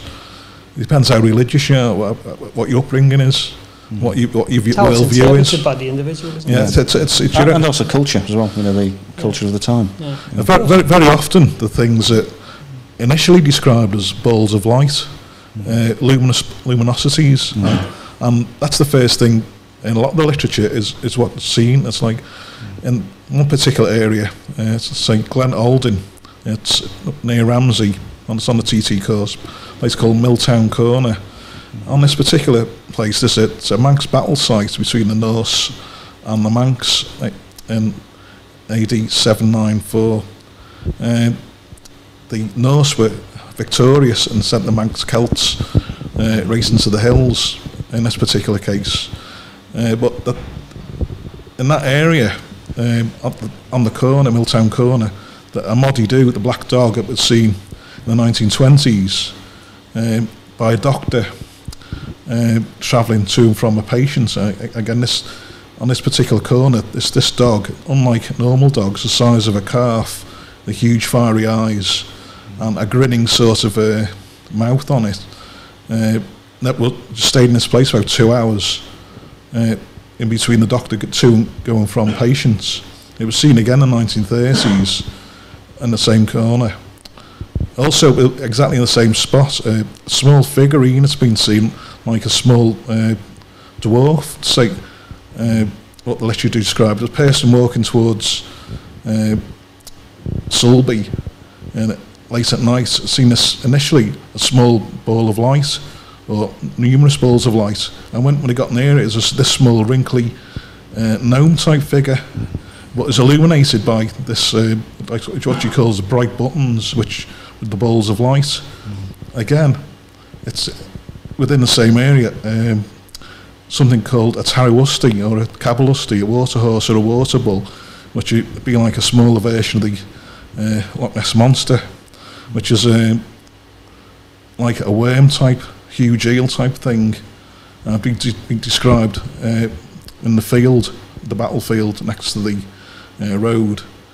But it also been seen as a small dapple grey horse, which anyone having to get on the horse, it'd rush off to the nearest water source and drown them and devour them, as the folklore goes. Further up the valley, numerous strange objects are seen as well, balls of light again, and also something called the wild hunt, which it sounds like a normal hunt type figures, except this is like Odin charging across the sky with hundreds of horses, barking dogs, cracking of whips, thunder and lightning, and anyone have to see this sort of would have to throw themselves on the ground and not look at it, otherwise be carried away into the skies by this thunderous host as it carried on its way. Even people used to hide in the houses to not avoid seeing this thing. A similar thing on the road we called a death coach. Anyone that happens to see like coaching horses, if they happen to see this or hear it, quite often never even seen it, they'd hear the sound of this thing approaching, and if you throw yourself on the ground and not look at it, you wouldn't be picked up and dragged away. Again, this is similar to like UFO type stuff. People seeing these things, they'd be abducted in the modern sense by a UFO, but in the olden days it'd be the death coach or the furious host, wild host. Further up the valley again, there's at the quarry, a person not from the island happened to go there on a summer's day early in the morning, and he saw these small grey figures dancing in a circle, looking fungus-like in appearance. But as he got closer to them, he felt weird and strange, and he described them as small gnome-type figures. He went back the following day, and exactly the same thing happened again, and he felt weird and out of place, like you're describing the priest seeing. Not experiencing any type of traffic or anything. He experienced something very similar. This out of time feeling, this not in place, missing time sort of experience. Again, this is all leading up the valley, and the head of the valley is Snaefell, on the top of the mountain. And on the other side of Snaefell is North Barule, which has its own sort of folklore with the witches of Mackold. The witch is supposed to be buried under the mountain and haunt the valley. Carry on from there. The things in the sky now, I think we're going to move on to balls of light things in the sky. Well, I was going to say, one point that John raised, which is interesting, is that where you've got dragon legends, for instance, like all over China, where basically people saw dragons in the sky. Nowadays, people are now reporting UFOs. So, but if you go back and you look back at the Chinese myths and legends, that what they called a dragon was actually a ball of light. So, so people are still seeing the same thing today as they did thousands of years ago, but the interpretation is now different, and the culture, our modern technological culture now is what we use to explain what we see. Now I've got a couple of things which are, so a couple of videos which have been captured by people in Halewood. You want to? Yes. Yeah. We've yeah. We don't need the speakers on for this, so yeah, yeah. Thanks for that. It's gone to sleep. Right. Okay. If the 4th of December, or for one MPEG, it is difficult. Yeah. Okay. All right.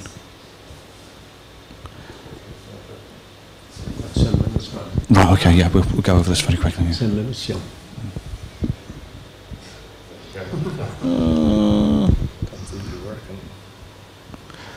Just go for the.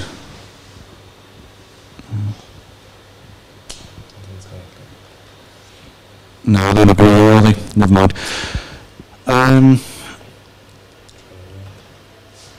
No, because they're all on MPEGs, I think. Yeah. Well, anyway, I suppose you have to paint a picture then with words rather than images. Gremlins. Gremlins, forever, dim bum. Well, basically what we're going to show was over the past few years, I think 2002, 3, 2004, 2005 now, as things we've actually seen a couple of weeks ago, people have been reporting in the Halewood area these weird small balls of light that's basically just drift along the sky.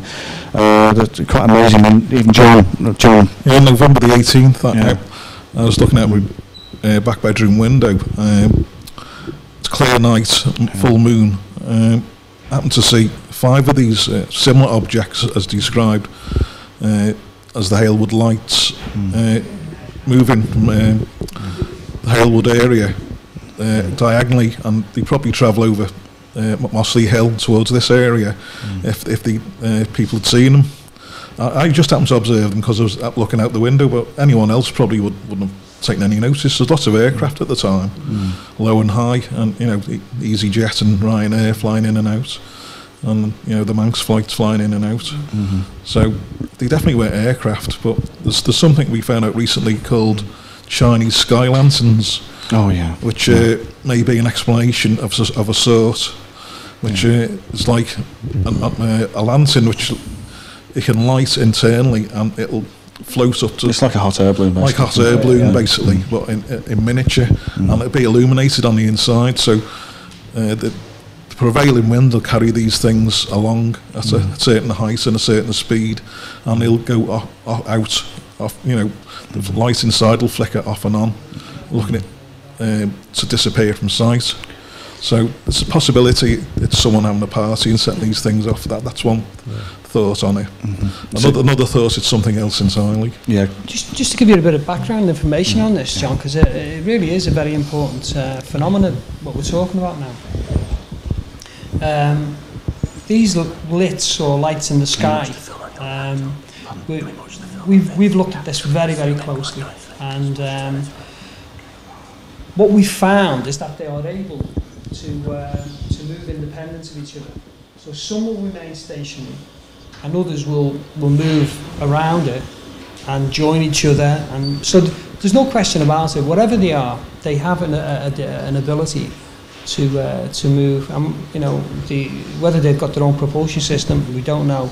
But what they are not is lanterns, Chinese lanterns. They are definitely not birds.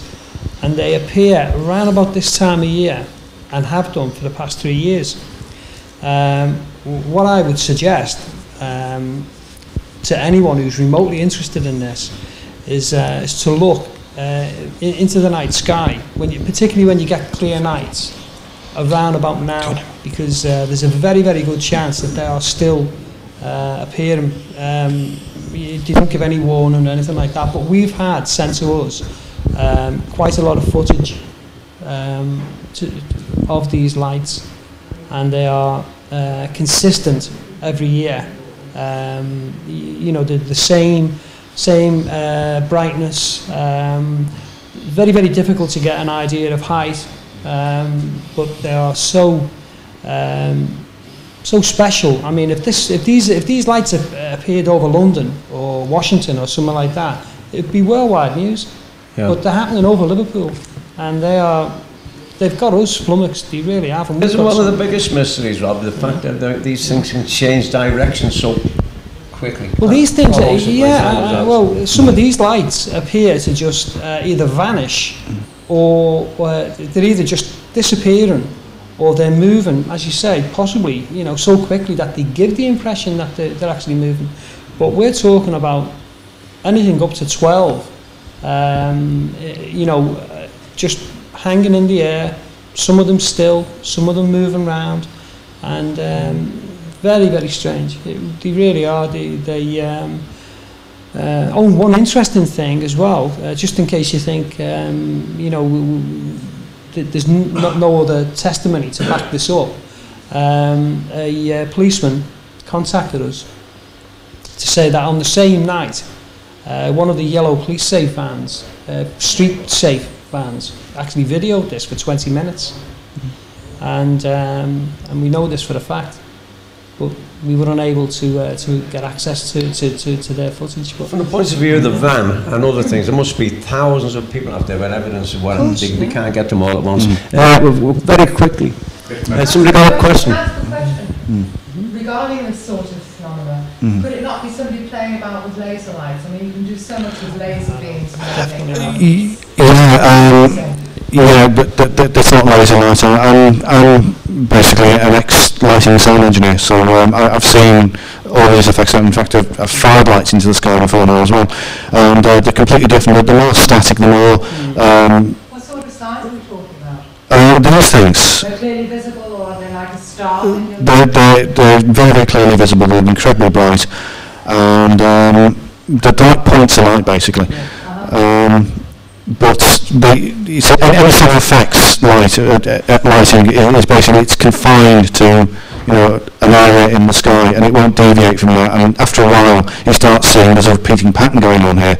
You know, like you know, rippling lights, or it'll be going around in a circle or whatever, or reversing or changing colour. But it will recur again and again and again. You know, if you, that's right. Yeah. Oh yeah. Disappear into a distance. Yeah. They just, yeah. They just fade. Yeah. And again, lasers are a fairly modern innovation, aren't they? But these lights might have been getting seen 100 years. The other thing is that we look into all these sort of things, like movements of police helicopter, you know, have there been any nightclubs firing stuff into the sky, etc., etc. So, you know, we try to eliminate all these variables. I live on the 9th floor, so I've got a very good view of the river and one thing and another. Yeah. Quite often you can see low-lying lights, and you think, what the hell is that? But it can be an aircraft, but more often than not, it is a helicopter in the distance. Yeah. Well, as usual, with a popular subject, a popular topic like this, we've run to come to the end of the show, Mark. We could have been all day. It's been interesting. I've no doubt there's loads of things we could have talked about. Oh, there's so much more, yeah. Yeah. Well, anyway, we'd like to thank you for coming up, John, Mark and Rob. Thank you. Hope it's made a bit of sense, and hope it starts people thinking. My spirits will still be in the bottle tonight, and that's my... Anyway, thank everybody very much. God bless, and good night. Thank you. Right. You know, when he was talking about the dragons, that's amazing, because we all read things. I read a scientist's story in a paper, and he said there's a very, very valid reason for the dragon. They lived in caves.